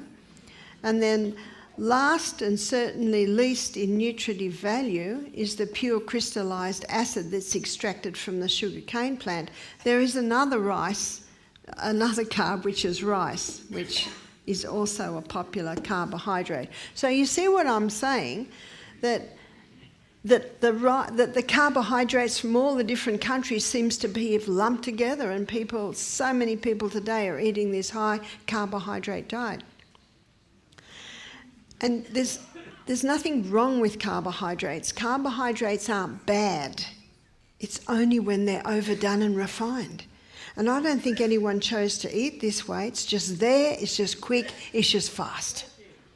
And you know, the worst time to plan your lunch is 5 minutes before lunchtime. The worst time to think about food is when you're hungry. So at breakfast, we should be thinking about lunch, because hunger is the strongest urge in the body. The strongest urge overtakes every other urge. And so when the person is hungry, it's like, get out of their way. They're just going to eat anything they can get their hands on. Now, all of these foods break down in the gastrointestinal tract to a singular structure called glucose. And glucose is the main fuel used by every cell in the body. And so the glucose gets broken down into the gut, as we saw, and then it's absorbed out of the gut and into the blood. Then it goes straight to the liver, and the liver is the project manager. The liver determines where it goes. And the first place it goes is to the cell. And it comes into the cell, and it comes into the cell under the action of insulin. So let's draw the pancreas. As we just saw, the pancreas plays a very important role in digestion. Most people are surprised at how it's the pancreas that is the number one organ of digestion. It finalises everything. And before I studied the gastrointestinal tract, I thought the stomach broke down all the food. But it doesn't. It's only protein. And even then it's only partially protein, because the Trypsin brothers do the rest, don't they? You know all about it now. And so the pancreas, yes, it releases the digestive enzymes that we just looked at, but the pancreas also releases 2 hormones into the blood. These digestive enzymes are released into the gut, but the pancreas also releases 2 hormones that are released into the blood. One is insulin. And insulin's the hormone that's designed to get blood sugar levels down. The other hormone is glucagon. And glucagon is the hormone that gets the blood sugar levels up. And these 2 hormones work together to balance blood sugar levels. And they work very well in my body, because my blood sugar levels are like this all the time. I never take my blood, I never test my blood sugar levels, I never take any test, because everything works. But something has happened to cause a disruption in these 2 hormones, because if the pancreas is working well, they do a great job at consistently balancing our blood glucose levels. So let's have a look at how the glucose gets into the cell. It gets in under the action of insulin. Insulin's the key that unlocks the door to get the glucose into the cell. And when the glucose goes into the cell, we touched on this last night, it goes through a 20-step pathway. And that 20-step pathway delivers to us 2 units of energy. That's why we eat, to break down food, to get it into the blood, to get it into the cell. The end result of the 20-step pathway is a chemical form of glucose called pyruvate. And pyruvate, as the chemical form of glucose, gets fed into what's often called the powerhouse of the cell. It's called the powerhouse of the cell because even though it's only an 8-step pathway, it delivers 36 units of energy. What a difference. What makes the difference? Oxygen. What a difference oxygen makes. How are you going to feel if every single one of your 75 trillion cells has enough oxygen to deliver that much energy? You're going to be jumping out of your skin with energy. Sounds good? But on this high carbohydrate diet, we have still got glucose left over. And so now it's stored. And it's stored in little molecules of glucose, and it's called glycogen. Glycogen is a name given to quick-release glucose stores. They're already sitting, glycogen, they're already sitting in your muscle cell. And that's why I told you yesterday I had breakfast like a king, I had lunch like a queen, and I didn't eat again till the next morning. Now, I woke up at 5:30 this morning, as is usual time, and at 6 o'clock we go walking, and there's a really good hill where I'm staying, so we get a really good workout. How did I get the energy? I hadn't eaten since 2 o'clock the day before. Where did I get the energy to get up the hill? It was my glycogen stores. They're already sitting in your muscle cell, just waiting to be called on. And by the way, it can only be used by your muscle cell.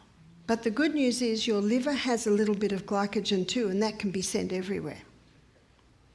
And so as I walked this morning, my glycogen was plucked. Glycogen was plucked, especially when we're walking hard up that big hill. No need to even run up this hill. You get really high intensity. Or my glycogen's getting plucked. It's a wonderful process. Psalm 139 verse 14, the Bible says, I will praise you, I'm fearfully, wonderfully made, marvellous are thy works, and that my soul knoweth right well. And that psalmist didn't know what I'm showing you here. Did you know that Darwin's theory rested on what they would find on the inside workings of the cell? Do you know what that means? His theory is refuted. Because there's a literal city inside there. Yesterday we had a look at what's happening in cancer. Today we're having a look at exactly what your liver does with the glucose that gets sent to the cell. Only so much can go through the energy cycles, then some is stored. But on a high carbohydrate diet, we've still got glucose left over. And so now, that glucose is stored in the most amazing fuel depot in the human body. It's called fat. I've just given you the basic science there. Can you see that fat doesn't make you fat? It's this high carbohydrate diet releasing too much glucose, forcing the body, yes, some through the cell, some as glycogen. Wow, that's full. Where else? There's nowhere else. It gets stored as fat. And what's happening to Australians, Americans today on this high carbohydrate diet? They're getting bigger and bigger and bigger and bigger. Did you know Australians overtaken you guys? 68% of Australians either overweight or obese on this high carbohydrate diet. And what if people have been told for the last 30 years, stop eating the fat? Did that work? No, that's when Alzheimer's came up, because the fattiest organ in the body is the brain. No, that hasn't worked at all. And what's the definition of insanity? To do what you've always done and expect different results. But it's also caused something else. It's a big contributing factor to the diabetes that we are seeing. But something else has come into the equation. There's no doubt about it, this refined sugar gets the blood sugar level up too high and too fast. So there's no doubt about it. There was no diabetes on the planet till sugar was refined and established in a nation. But something else has come along, and it's a grain.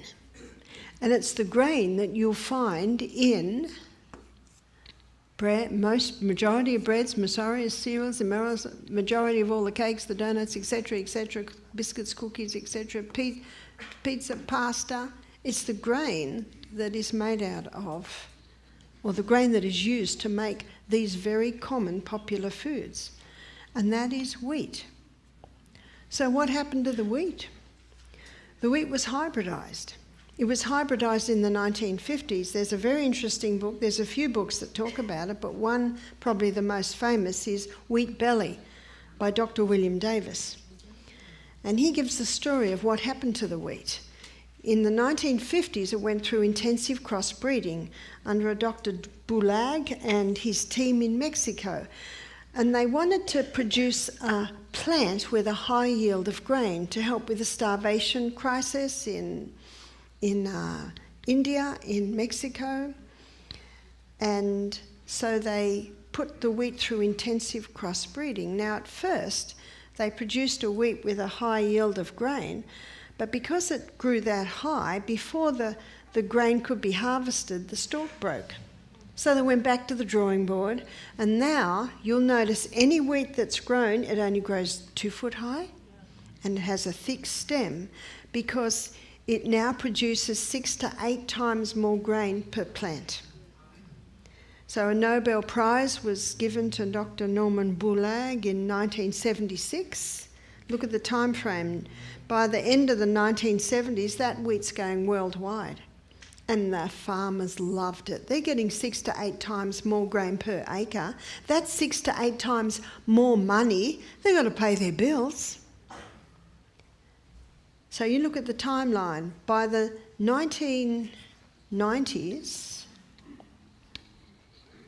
every bread, cereal, cakes, pizza, pasta is made out of the hybridised wheat. It was rushed through with no safety studies. Sound familiar? Rushed, yeah. Aren't we happy about Robert Kennedy Jr. coming to the forefront?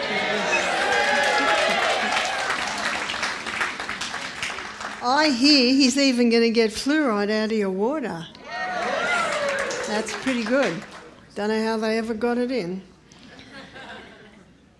And so back to where we are, the hybridised wheat. Now you'll notice that today gluten intolerance, celiac, it's in quite large proportions, never heard of before the hybridised wheat. So the protein or the gluten structure was changed. But what I particularly want to show you today is what it did to the starch structure. What the hybridisation did to the starch structure is it created a starch called amylopectin A. Amylopectin A is the starch that was created in the hybridisation process. So let's draw a line of person's energy. They have the wheat bread with amylopectin A, gets the blood sugar level up very high, very fast, and then you've always got that corresponding drop. That's amylopectin A. Let me give you something to compare it to, which is amylopectin B. Amylopectin B is found in bananas and potatoes, and if you're familiar with the glycemic index of foods, bananas and potatoes can get the blood sugar level up fairly high, fairly fast. See, with the glycemic index, it's an index or a reading on how quickly the glucose in that food gets released into the blood. So banana is quite high, cherries are quite low. So how come? What's the difference? With the naked eye, you can see no real difference, but under a microscope, in a banana, the starch structure is quite loose, so the glucose is released quickly.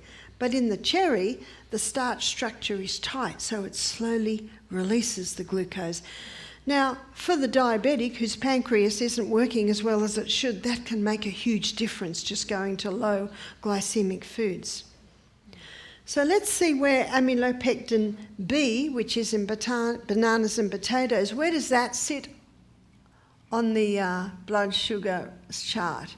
It gets fairly high and fairly low, not as fast and not as high and not as low, the amylopectin B. So it's the green one. So amylopectin C. Amylopectin C is found in chickpeas, lima beans, you call them garbanzos, the chickpeas, lentils, black-eyed peas, cannelloni, kidney, all your legumes or beans. They give a lovely steady rise, maintenance, lovely steady drop. That's amylopectin C. Every cell in our body wants that. In fact, our cells run very well on a steady, consistent delivery of fuel. So you can see that the refined sugar and the products made with wheat are getting these quick highs and so corresponding dumps. Because when blood sugar goes up very high, then the brain says to the pancreas, quick, insulin. So a lot of insulin is released to deal with the problem, but too much insulin's released. So then it drops down. Now we get hypoglycemia, too low. So when it's down there, the brain says to the pancreas, stop the insulin, release the glucagon. Remember, that's the hormone to get it up again. But when the person's down there, what do they usually do? Grab for a candy, grab for a cup of coffee with 3 teaspoons of sugar, grab for a sugar soda drink. Will that get it up? Oh, yes. But now it goes too high again. So this constant whiplash of up, down, that is wearing pancreases out. But something happens before the pancreas works out. Or insulin resistance is developed on the cell. It's almost as if the cell says, I'm sick of the sight of you. Leave us alone. So you get insulin resistance on the cell. And so the glucose remains in the blood, and the brain sees it, and it says to the pancreas, more insulin, but it doesn't need more insulin. We've already got enough insulin, it just can't get into the cell. So it's got to do something with all this excess glucose, so it spills out into the urine. Diabetes mellitus means sweet urine. So you've got insulin resistance happening. By the way, what's happening back in the pancreas? It's just getting screamed at all day. So it eventually just says, I'm done. I'm not playing this game anymore. So what I wanted to show you is with this, I think I missed a page there. There it is that it's not just the refined sugar, but it is also the wheat. So let's have a look at where it sits on the glycemic index. So glycemic index, baseline is considered 55. So anything with a reading under 55 is considered low GI. So that's great food for the diabetic because it's slow, consistent release, steady release of glucose. Anything high, it's releasing the glucose too fast. And when the pancreas isn't working well, it doesn't respond well to the quick highs and lows. So cherries. Cherries sit at 26. So great fruit for diabetics. And that's not just cherries, that's strawberries, blueberries, blackberries, raspberries, all your berries sit at about this. Grapefruit. Grapefruit sits at 25, and that's not a surprise because it's not a very sweet fruit. Where does sugar fit? Now this is whether it's white or tan or brown, got that? It sits at 59, and that's not a real surprise. But what is a surprise is the white. When I say white, I'm talking about white bread, all the white wheats, so white pasta. It sits at 69. All because of this amylopectin A. But what's really shocking, I'm glad you're sitting down because what I'm about to tell you is shocking. Whole wheat. Got that? Whole wheat? The whole wheat, 72. How could that be? How it could be is because the whole wheat is not refined, and because it's not refined, it's got more amylopectin A in it, and it's the amylopectin A that gets that shoot up in blood sugar levels. I was explaining this at one of our retreats a few years ago, and a lady began to cry. I said, why are you crying? She said, I'm 69. I was diagnosed with diabetes when I was 65. I do everything they tell me. I have whole wheat bread, whole wheat pasta, whole wheat. And she said, and every 6 months I go to the doctor and he puts me on more insulin. And what's the definition of insanity? Do what you've always done and expect different results. She said, I'm crying because I've been so frustrated. But she said, I'm crying because I'm so happy you have just solved the puzzle. So why aren't nutritionists telling diabetics this? Well, we haven't got time to go there, have we? How much wheat does America grow? How much wheat does Australia grow? You know, this is a difficult one because, you know, there are farmers and it's their livelihood. And if they go back to the ancient grain that's not hybridised, which is the Enken corn, the spelt, the old ancient grains, they're going to go back to a plant that's not going to give near as much grain per acre. So I really feel for them.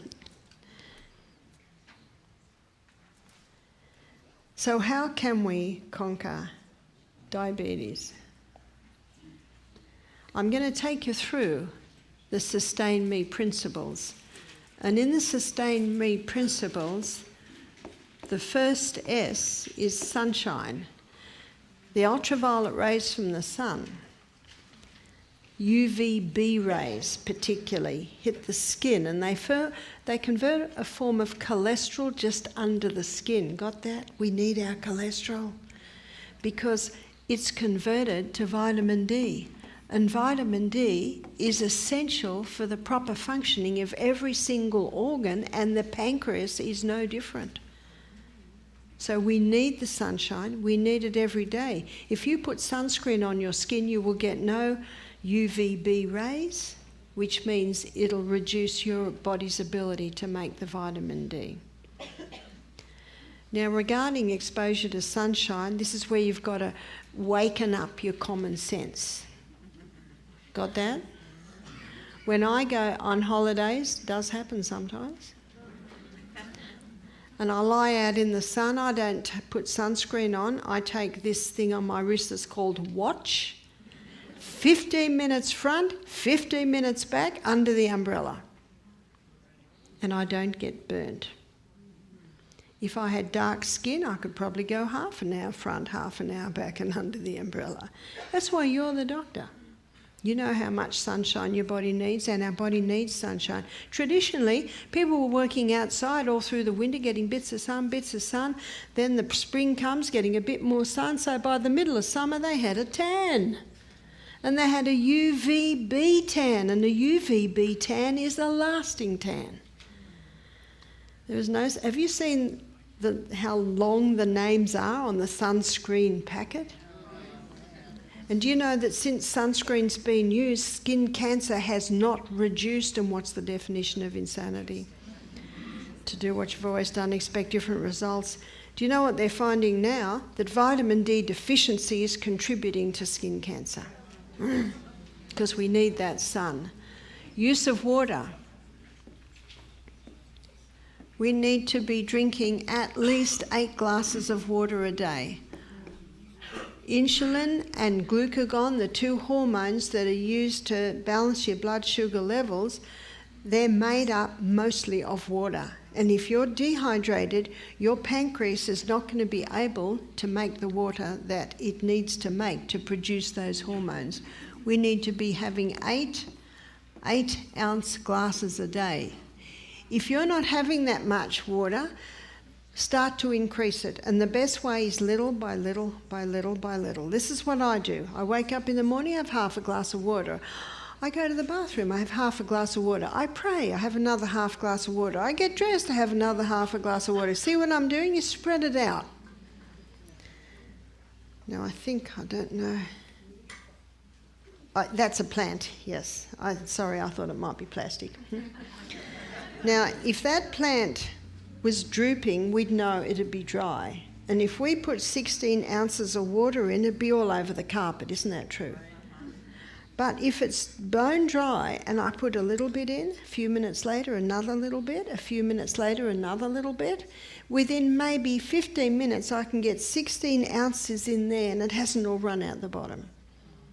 Same with the human body. You drink 16 ounces of water all at once, it's not long before you're going to be looking for the little house, or that's what we call it in Australia. You call it the bathroom, is that right? I travel a lot and I'm on the plane a lot and I don't want to be visiting the bathroom every 20 minutes, half an hour. So I just sip. I have a bit here, I have a bit there, and it's amazing how much water you can get into your body just by little, by little, by little, by little. Our body can handle it so much better when we have it little by little. When you go to bed tonight, please go to bed with a glass of water next to your bed. And the first thing you do when you wake up is water. Then you pray. Your pancreas needs the water to make the hormones to balance your blood sugar levels. Sleep. Let me give you God's perfect mathematical formula. 8 hours to work, 8 hours to play, 8 hours to, you can finish it, sleep. It must be 8. If you're not getting 8, I've got some good news, and on Saturday morning, I'll be showing you how you can rewire your brain. You can rewire your brain back into sleep. Now, if you want to go into this in detail, I don't want you to stay up until midnight reading this. But there's a whole chapter on sleep in my book, Sustain Me. And it shows how you can, little by little, increase your sleep, especially the hours before midnight. Please try for at least 2 hours before midnight, because remember I spoke about melatonin and the release by your microorganisms, but that hormone is released predominantly between the hours of 9 and 2. So 9 p.m. and 2 a.m. is when melatonin is released in the highest amounts, and melatonin is called the fix and rejuvenate nighttime hormone. So for your pancreas to revive and restore, you must grab that melatonin every night. So we're going to finish in time, unless you're 2 hours away. We're going to try and finish so you can get home and be in bed and get those hours of power. So we need 8 hours a night. If you're not getting 8, I've got some good news. You can start to train yourself back into those 8 hours. Trust in God. This takes into consideration all the emotional and mental aspects of disease. And in 1 Thessalonians 5:18, the Bible says, "In everything give thanks, for this is the will of God in Christ Jesus concerning you." Thank you so much, Father in heaven, that I've got diabetes. It's not easy to be thankful for it, but when we thank God for what we have and who we are, it's actually the first step to starting to recover from it. And what the research is now showing is when you picture your body free of diabetes and working well, and if you picture your pancreas starting to work well, it actually responds, because the mind and the body connection is very, very close. So be very thankful, and remember what trust is. Trust and faith are very similar, and faith is the substance of things hoped for. It's the evidence of things not seen. You're not there yet, but you're getting there. My daughter Emma, when she was 5, she said to me, "Mum, I'm going to grow up in a minute." Now, she didn't grow up in a minute. It took her another 10 years. What faith? That's the faith we should have. I'm going to be better in a minute. This pancreas is going to start working in a minute. We're getting there. We're a work in progress. Abstain. There are some things that must stop if you want your pancreas to revive and restore. And what must stop is the refined sugar.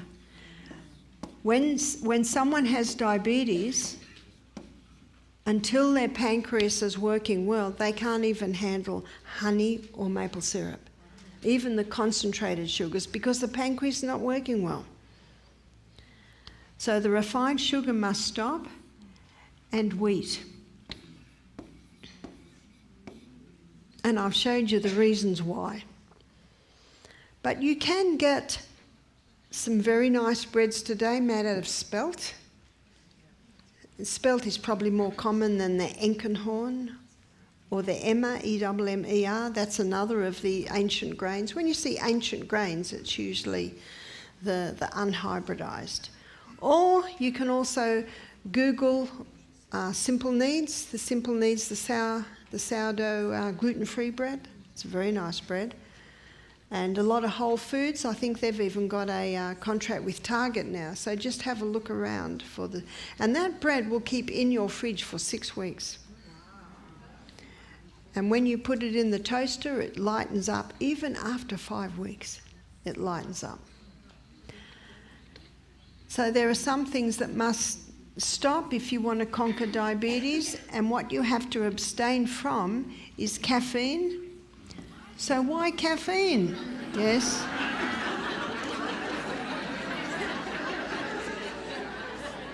I did hear that. What? There was a guy at our health retreat, and every time I mentioned caffeine, he'd groan. Oh no, here she goes again. Why caffeine? Yeah.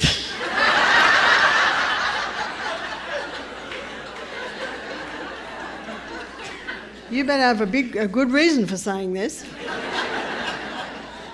When a person takes a cup of coffee, the effect on their body is a crisis.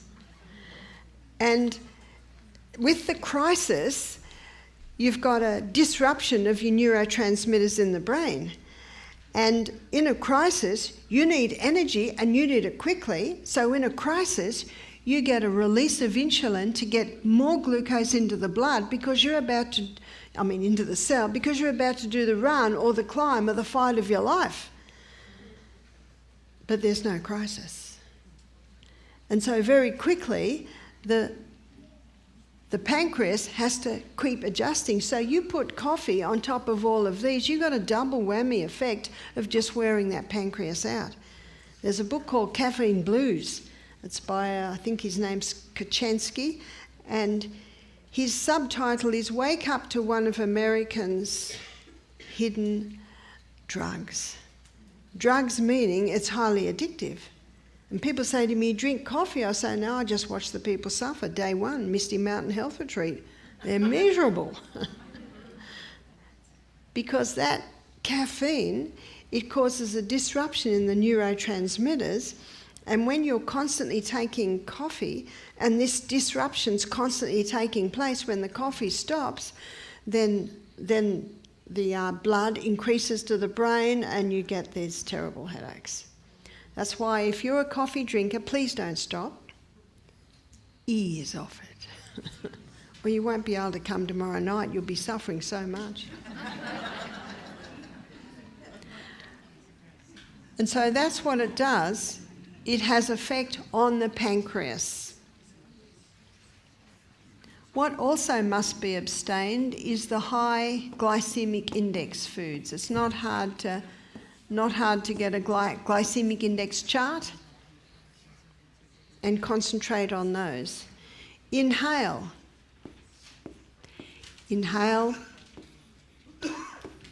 through the nose. In Genesis 2 verse 7, the Bible says, God formed man from the dust of the ground and breathed into his nostrils the breath of life. He became a living soul. This was not mouth-to-mouth resuscitation. God breathed into nostrils. There's a message there. You see, our nose purifies the air, humidifies the air, warms the air, balances blood gases, and tomorrow when we look at the heart, I'm going to show you how those blood gases help to control blood pressure. Isn't that incredible? Just from nose breathing. And it also, nose pressurizes the air, making it perfect for the lungs. Mouth does not do that. In fact, I was reading a report of some dentists saying that cavities in the mouth are largely a result of mouth breathing because you're breathing in dirty air. Now, the hardest time is when you get to the top of that steep hill. But I've trained myself only to nose breathe. You won't think you can do it, but you can. You won't die. One lady said to my husband one day when she wanted to book into the health retreat, she was worried. She said, Michael, what if I wake up dead? Anyway, it's our standing joke now. What if you wake up dead? Now, in the middle of the night, you don't know if you're nose breathing. So there's a simple thing you can do to ensure it. Tape up your mouth. You won't die. And you won't wake up dead. Now, one civilised way to do it is to just put the tape from underneath your nose to your chin for an hour a day. And then there's a pathway in your brain that's getting used to it, and then you can sleep with it after you've done that for 7 days. So my granddaughter, Sophia, when she was 8, she stayed with me last year in holiday, and she said, "Nana, I've got a cold. Give me some tape. I've got to sleep with my mouth taped up." She said, "Just give me masking tape." And the masking tape. Went to sleep. She's my son's daughter. Obviously my son has taught her this. But she has proved that if she's a bit stuffy on her nose, she tapes her mouth up and it clears her nose. Isn't that incredible? Our body will go to great lengths to keep us alive, even when our mouth's taped up. But it is a way to train yourself back into nose breathing. It's important with breathing that it be a very relaxed affair. And it be mostly with our abdominal muscles and nose. We will get more oxygen. And what that means is this cell that I have drawn and showed you that when oxygen is in that cell, we've got 36 units of energy. That's 18 times more energy because of the presence of oxygen. And that pancreas there is made up of these cells. So when we're getting more oxygen into the body, that pancreas... Oh, sorry, I thought I had the whiteboard for a minute there. That's better. That pancreas becomes happy. In fact, keeping all of these will ensure a happier pancreas. Nutrition. So the nutrition we have looked at, and we looked at in our last lecture, the 3 essential food groups. The 3 essential food groups are fibre. We looked at how fibre is necessary to slowly release the nutrients, the glucose, and that's important with diabetes. Fibre also sweeps the colon and stimulates peristalsis through the colon so that your colon is working better. And fibre also feeds your microorganisms that live in your gastrointestinal tract. Fibre's given a name today called prebiotics. You've heard of prebiotics? That's insoluble fibre. So that feeds the microorganisms in our gut. Protein is an essential nutrient. One of the reasons protein is an essential nutrient, this is the wall of the cell, and 50% of that membrane is protein. The building blocks in our body are made up of protein. Protein is an essential nutrient. And the cleanest burning fuels are your plant-based protein because they are a more alkaline protein. So the proteins that I eat are legumes, so chickpeas, lima beans, black-eyed beans, cannellini beans, and nuts and seeds. So the breakfast that I had this morning, I was given some oranges from California. They were remarkable.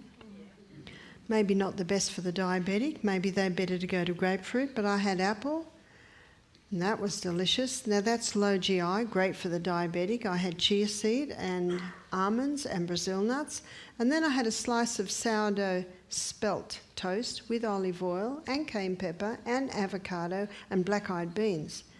Now, I was not hungry for 5 to 6 hours on that breakfast. That's an excellent breakfast for a diabetic. Because what that will do is that's high in fibre, great proteins and fats, olive oil on my bread, the avocado, the nuts and seeds. And what those foods do, they give a steady, sure, consistent delivery of fuel, which is what every cell in the body wants, which is what the pancreas wants. Now, it might surprise you to know that the non-essential food group, do you know what that means? It means we can actually function without it, is carbohydrates. Now that's a surprise to so many people, especially when you consider that many people today, many people today are eating a diet that is high in the non-essential and low in the 3 essentials, especially when it's refined and overdone, which many people are doing today, not even realising what this diet's doing for them. As I mentioned before, I don't think anyone chose to eat that way. I think it's just happened because it's such a fast society and it's just there. But you can live very well without carbohydrates. Carbohydrates aren't bad. And if I said no rice in Asia, I'd be thrown out of Asia.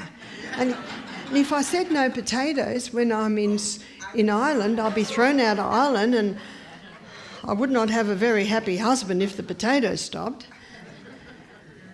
So as I mentioned previous, it's not that potatoes are bad, it's not that the carbohydrates are bad, they're just overdone. That's the problem, they're overdone. Every country has carbohydrate as part of their diet, yeah. And raising 8 children, especially those growing boys, we always had carbohydrates as part of the meal. But we also had fibre, protein and fats. It can be part of the diet. The problem is when it's the only diet. In Genesis 1:29, God said to Adam and Eve, "Behold, I've given you every herb-bearing seed." What's a herb-bearing seed? That's your grain, that's your legume, that's your seed. And every tree, in the which of the trees a fruit-bearing seed, that's your nut. So these foods are high in fibre, proteins and fats. And then God said, "To you it shall be for meat." So the seed is for the meat. It's in the seed, it's like the chicken's egg. It's got everything that we need, high in fibre, generous protein, great fats, and 50% of the membrane around every cell in the body is fat. Another reason why it's an essential nutrient, whether you're 100-pound or 300-pound, this is the membrane around every cell in the body. God didn't say to Adam and Eve, "Behold, I've given you wheat." He said, "Behold, I've given you every herb-bearing seed." There are so many different grains and so many different legumes and so many different seeds and nuts. But in this high carbohydrate diet that we looked at, it's predominantly wheat. And the wheat's been hybridised. And so it's overdoing it that the problem arises. So people say to me, "Barbara, do you eat wheat?" I say, "Yes, but not much."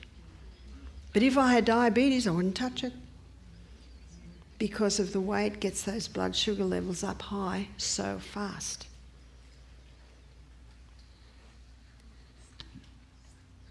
So looking at nutrition, we need to concentrate on those 3 essential food groups. And moderation. We're to the me now. This is sustain. Moderation in all the good things. Don't overdo the sun. Don't overdo the food. We looked at in our last lecture, poor old stomach just can't handle it when you overdo it. And with moderation, breakfast like a king, lunch like a queen. And if you do eat at night, it should be in great moderation. It's like this. It's like going on a journey. You put a little bit of petrol in the car, and then half an hour later, a little bit more. Every half hour, a little bit more, a little bit more. Get to the end of your journey, and you call it a gas station. I'm not sure why, because they serve petrol. We call ours petrol stations. Go to the gas station, fill it up with petrol, and go and park in the garage. How much sense does that make? But that's what so many people are doing. Have a little bit here, have a little bit of there, a little bit there, a little bit there. Get to the end of the day, have their large meal and go to bed. Doesn't make any sense at all. Now, I think that most people have not even thought about this. It's just convenient. They're so busy, they haven't got time to think about it. It just happens. The last one is exercise. And exercise can do remarkable things with diabetes. And the exercise that does remarkable things is the high-intensity interval training. And as the name implies, the high-intensity interval training is intervals of high intensity and intervals of recovery. So where I'm staying in Coeur d'Alene up in the hills, it's very easy to do because everywhere you walk, you're going up and down and up and down. And it's the same where I live at Misty Mountain. It's very easy because it's up, down, up, down. But if you don't live in the hills, you can run. So it's periods of run. So high intensity is usually about 30 seconds.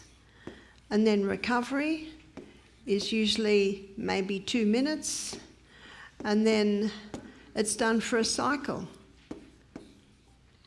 And that's usually done for a cycle of 6. So what does that equal? I think it's about 15 minutes, is that right? We've got 24 hours in the day. If you haven't got 15 minutes to do the high intensity interval training, it's time to assess your time. And Ecclesiastes chapter 3 says, to everything there is a season and a time for every purpose under heaven. Got that? There is a time for exercise. It's the best insurance policy that you can make. It's just one short little crop in the day. And you can reverse insulin resistance in a week. How can you do that?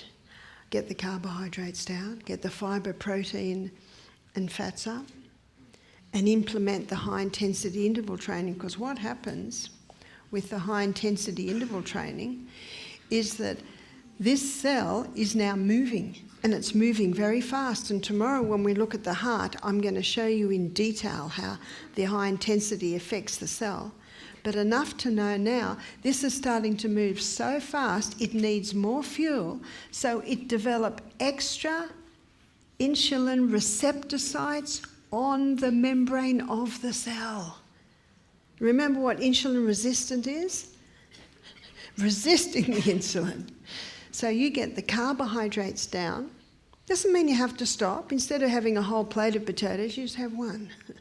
And then have lentils, and then a big salad, and avocado, and nuts and seeds. There's a variety. You just don't have them all together. Try and just have one carbohydrate at a meal. Aren't legumes high in carbohydrates? Actually, they're not. They're medium to low in carbohydrates. It's the grains that are high.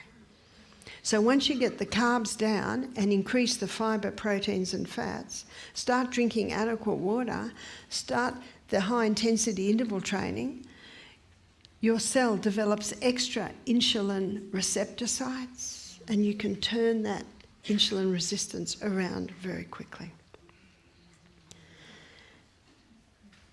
Most high-intensity interval training research has been done on the exercise bike. So it can be done push-ups, 20 squats a day. Push-ups, you can alternate your high intensities. Rowing machine, but have little periods of rest. And that high intensity is what increases those insulin receptor sites. So it's a powerful thing to do. So I want to tell you the story before we go over to questions. We're going to do some questions tonight. We've got many cards there. So let me tell you the story of Dan. Dan came to us at the age of 19. He developed type 1 diabetes. I haven't made a difference between type 2 and type 1 because the same principles will heal them. How long will it take? I cannot tell. It depends on the age, depends on how serious it is, depends on how damaged the pancreas, depends on how diligent the person is to do what you've got to do. So he came to us, he was on 90 units of insulin a day, and he developed type 1 diabetes at the age of 15 after a course of very strong antibiotics for a chest cold. And the doctor told him that the antibiotics had killed the beta cells in his pancreas that make insulin. He said to me, my doctor told me my pancreas is dead. I said, is it gangrene? What's dead? If blood's going through that pancreas, I'd like to suggest it's alive. It just needs the right conditions. And he started the juicing program, and within 48 hours, he was getting blood sugar level lows. Why? He's on too much insulin. See, what that insulin allowed him to do was eat this. And now that he wasn't having that, he was basically on too much. And the first week, the first 3 days, if he got a blood sugar level low in the middle of the night, he'd take a candy. That'd get it up real quick to the point that it would give him a headache. So after a few days, he felt a bit guilty. So he decided if he got it again, he'd have an apple. Now, it takes a while to eat an apple in the middle of the night. But that apple juice would get it up. But he didn't get the headache. Third week, if he got a blood sugar level low, he'd get out of bed, jump on the floor, do 30 push-ups. And that would get his blood sugar level up. Glycogen stores. And you know, if they're running out, then the body's going to go to the fat stores. And remember the liver's glycogen can go all through the body and all through the blood. Yeah. Do you know what he said to me on the third week? Why didn't anyone tell me about glycogen? Best kept secret. Already sitting in your muscle cell, just waiting to be used. By the end of the third week, he was taking 10 units of insulin a day. Type 1 diabetic. Was his pancreas dead? No, it wasn't dead at all. The fact that his blood sugar kept going down, down, down, that was a clear indication that his pancreas is starting to work. You see, I don't spoon feed people. I give the principles and I'll leave it with them. And every morning he was up there running up and down hills, come back, take his blood sugar. He'd say to me, I haven't eaten anything and my blood sugar levels have come up. It was his glycogen stores and his fat stores. What an incredible body we live in. He is one of several type 1 diabetics that I have seen conquer their diabetes. How did they conquer their diabetes? Through implementing the Sustain Me principles. How simple is that? One lady told me, Barbara, I've just seen on YouTube you said to buy this tablet and your diabetes will be conquered in a week. Have you seen this one? Must have been AI. Have you heard me mention a tablet tonight? She tried to order the tablet and her bank said it's a scam and wouldn't release it. So she tried another card. They said $59. By the time she got it, they charged her $300. She had the tablets assessed and they were sugar tablets. So please, you will never hear me push a product. What you will hear me push is this incredible body that's got an inbuilt ability to heal itself when you give it the right conditions. Everything we need, we've got. We just need to know how to access it. And one thing that helps between meals is hydration. But what also adds to it is the whole salt.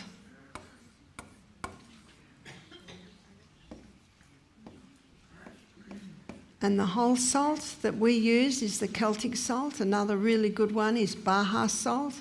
These salts have 82 minerals in them. And taking one little crystal, even the size of a sesame seed, before each meal, before each glass of water, on the meal, on the potato, on the avocado, but taking one crystal the size of a sesame seed before you begin each glass of water helps to maintain the blood sugar levels. And you know what they're saying now, the time-restricted eating, remember I mentioned time-restricted eating in the last class? The time-restricted eating eating twice in a 24-hour period, 6 hours apart, that is managing blood sugar levels and helping people to conquer diabetes. And what have the diabetics been told for the last 30 years? Eat every 2 hours. Did it work? No. But this is working. So it's not an absolute and it must be 2 meals. As I said, my boys get up early, they have an early breakfast, so they have lunch at 12, so they have something else at night. Just as long as if you do eat at night, just make it the lightest meal of the day. So that's the good news, is diabetes can be conquered. And these principles are outlined in detail in my book, Sustain Me. So I'll have a look at some questions now. Thank you. First question is, best way to recover from chemotherapy? One of the best ways to recover from chemotherapy is the green drinks. And you can buy barley green powders. They're freeze-dried powders, and taking a teaspoon and a little bit of water, squeeze a lemon, makes it a bit more palatable. But that green barley has the ability to cleanse the blood and the tissues. How to get the right minerals and vitamins by eating organic food. And as I showed you in the last lecture, ensuring that your digestion is working well so that you're getting the nutrients out of your food. Do you know there are some people who are eating organic food but their digestion is shot because they're eating all day long and they're spending good money, as you know, on the organic foods, but they're not accessing what they need, all because the digestion's not working well. So it is one thing to eat organic food, to eat the best quality that you can, but it is also another thing to ensure that your digestion is working well by drinking between meals, eating most of your food at breakfast and lunch, and also by going to bed early. What can Eve... Sorry, it's good if you write clear. I've got, what can E and A detox? What does that say? Fix a 40-day cycle for... Pardon? What can fix a 40-day Fix. cycle? Okay, I think we're talking about the hormones here. So tomorrow, the first lecture, I think it's called From Prostate to Menopause, is that right? So we're talking about hormones tomorrow night, and we're going to be talking about the wild yam cream, which can help to balance the hormones. If a menopausal woman has 5 centimetre thickened uterus, how can that be thinned naturally so it won't turn cancerous? Now, I imagine the person has had a scan, and that's how they know that it's thickened, and you would not know if you hadn't had the scan. And I wouldn't be surprised if that person's been told that it could develop into cancer. I don't believe that. It will only develop if the conditions are right for cancer to develop. But I imagine the person's had a scan because maybe they've got pain or heavy bleeding, and they are both indications that the hormones are out of balance. So tomorrow night we'll be talking about how you can balance the hormones. If you can't be here tomorrow night, in my book Sustain Me, I have a chapter on hormones. What are your thoughts on colloidal silver and on red light therapy? I think colloidal silver has a place. It was used extensively before antibiotics, and it inhibits the oxygen uptake of one-celled omegas. So it can certainly knock out bacteria, but then you want to look at, well, why is the bacteria there? Personally, I don't use it, but I don't use much at all other than the food that I eat and the Sustain Me principles. Red light therapy can be effective. What about methylene blue? I don't know what I'm not sure what that is. How to heal lichen sclerosis. Do you know what lichen is? It's a fungus. And unfortunately, lichen sclerosis manifests itself often in a lady's genitals, And so it's very, very important. Yeah, please, in so much pain. In my book, Sustain Me, there's a chapter on hydrotherapy, sitting in alternating hot and cold baths. Hopefully the lady's the size of me, so you can easily sit in the hot and cold baths. If the lady is a little larger, she could sit in a hot bath, and then after 3 minutes she can get up and she can just put a very ice cold wet towel in that area between her legs. So those simple hydrotherapy treatments have been used for centuries and can be greatly relieving. And being lichen sclerosis, I would suggest going on the antifungal diet to eliminate the fungus from the body. If you had a 34-year-old, if you had 3/4 of your colon and 12 inches of your intestine removed, I'm so sorry to hear that. One lady told me that. She said they've been amputated. I guess that was. What would your diet consist of? Because now having chronic diarrhea and cramping, I'm so sorry to hear that. What I would do is put castor oil compress on the abdomen. Castor oil penetrates very, very deep, because what that lady would have now is scar tissue, and sometimes the scar tissue can build up and cause its own pain. But castor oil penetrates deep and can soften that. And I would also take the slippery elm. I talked about slippery elm in the last lecture. It coats, soothes and heals the lining of the gut and can certainly heal and stop diarrhea. But the person that wrote this, you have to listen very carefully. There are some foods that would sit well, there are some foods that wouldn't. So making a diary and writing down what meals, start with just vegetable soup. Does that sit well? Well, you've got a tick. And then you start to add little bits more, and little by little you'll be able to determine what foods work and what foods don't. Swelling of the stomach, bleeding at times. I think that if that person would go on to what I talked about for the irritable bowel treatment, stopping those certain foods and taking the slippery elm would help. How to heal and keep away gout. In my books, there's Sustain Me, there's a chapter on arthritis and gout where I talk about bringing a more alkaline condition into the body, and on Friday night we're going to be talking about inflammation. And gout certainly is a condition of inflammation. And grated ginger compresses or poultices on the gout joints can pull the inflammation out. And in my book, Sustain Me, there's a chapter on poultices where I show how to make them. How to heal from epilepsy. I always question, when did it begin? Because something has caused that. Damage to the nerve cells. Sometimes it can be from a fall, an accident, or sometimes it can be from vaccines, because vaccines do contain neurotoxins.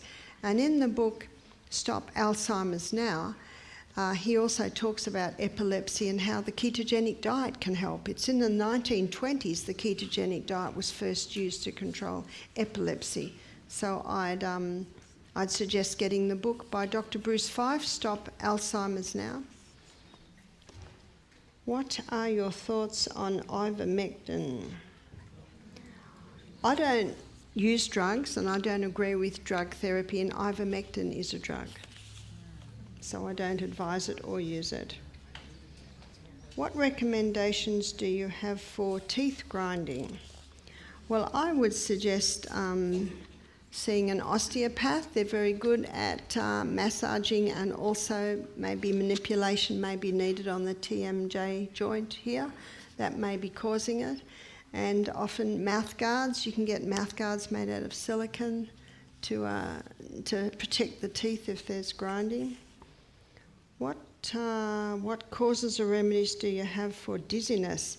Well, once again, in case of illness, in fact, in the little book Ministry of Healing, in the chapter The Physician, the Educator, she has this formula for any problem in the body. She says, in case of sickness, ascertain the cause. So I'd have a look at when did the dizziness begin. Sometimes it can be blockage of the eustachian tubes, because your eustachian tubes are connecting your ears and your eyes and your nose and your mouth, so they're all connected. And in my book, Sustain Me, I have a chapter on the ears, where I look at dizziness and many ears disease, so different things in that area. So I would suggest looking at that. What are your thoughts on root canals being the cause of most diseases? I would not say that they were the cause of most diseases, but I think they probably are a big contributing factor to many diseases. Because when you have a root canal in your mouth, you've now got a dead tooth.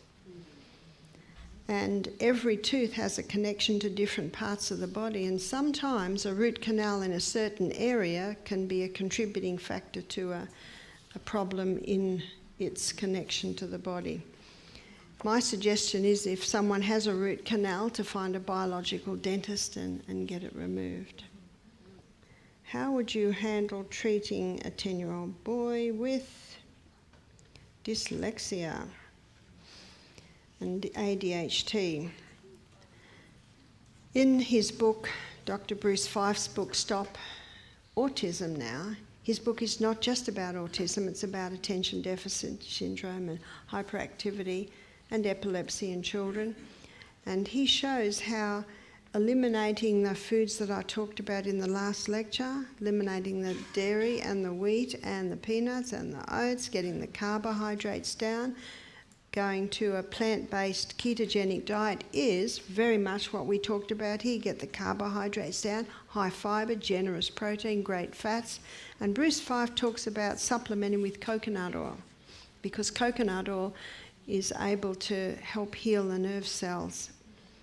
And one of the best things for dyslexic children is ADHD is trampolines, because the trampoline helps to bring brain balance. But often dyslexic are excellent at music, excellent balance, excellent at things with their hands. What do you think is the best sweetener? Stevia is a good one. Some people say, I don't like stevia, it's bitter. I said, aha, you've used too much. So just use a little bit. Coconut sugar is just the crystallised nectar from the palm flower, so it's an unrefined sugar. Maple syrup and honey, they're both good sweeteners. Are mushrooms acceptable to consume since they are a fungus? I think if someone's got a fungal problem, they're best keeping away from mushrooms till they conquer it, but I think that mushrooms can be used now and then. Liver cleanse, good or bad? Depends on the liver cleanse, but there's a liver cleanse in my book, in both my books, which is quite a gentle liver cleanse and is very effective. Calcium for bones. Bones aren't made of calcium. Did you know that? They're made of 64 minerals and 12 main minerals. So what do bones need? Not calcium. Bones need minerals.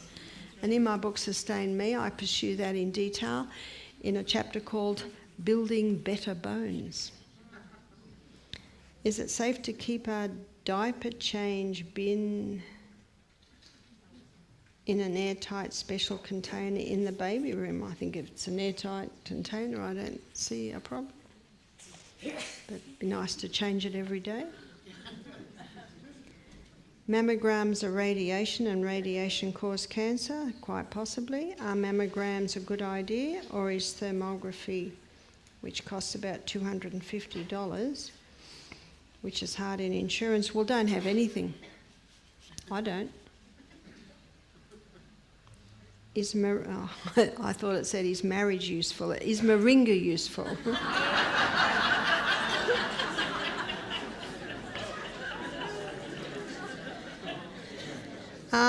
I think moringa can have a tonic effect on the body. There's no doubt about that. Do you know, I was reading one lady's description of mammogram. She said the lady takes her top off, she lies her breast down on the highway and a semi-trailer runs over it.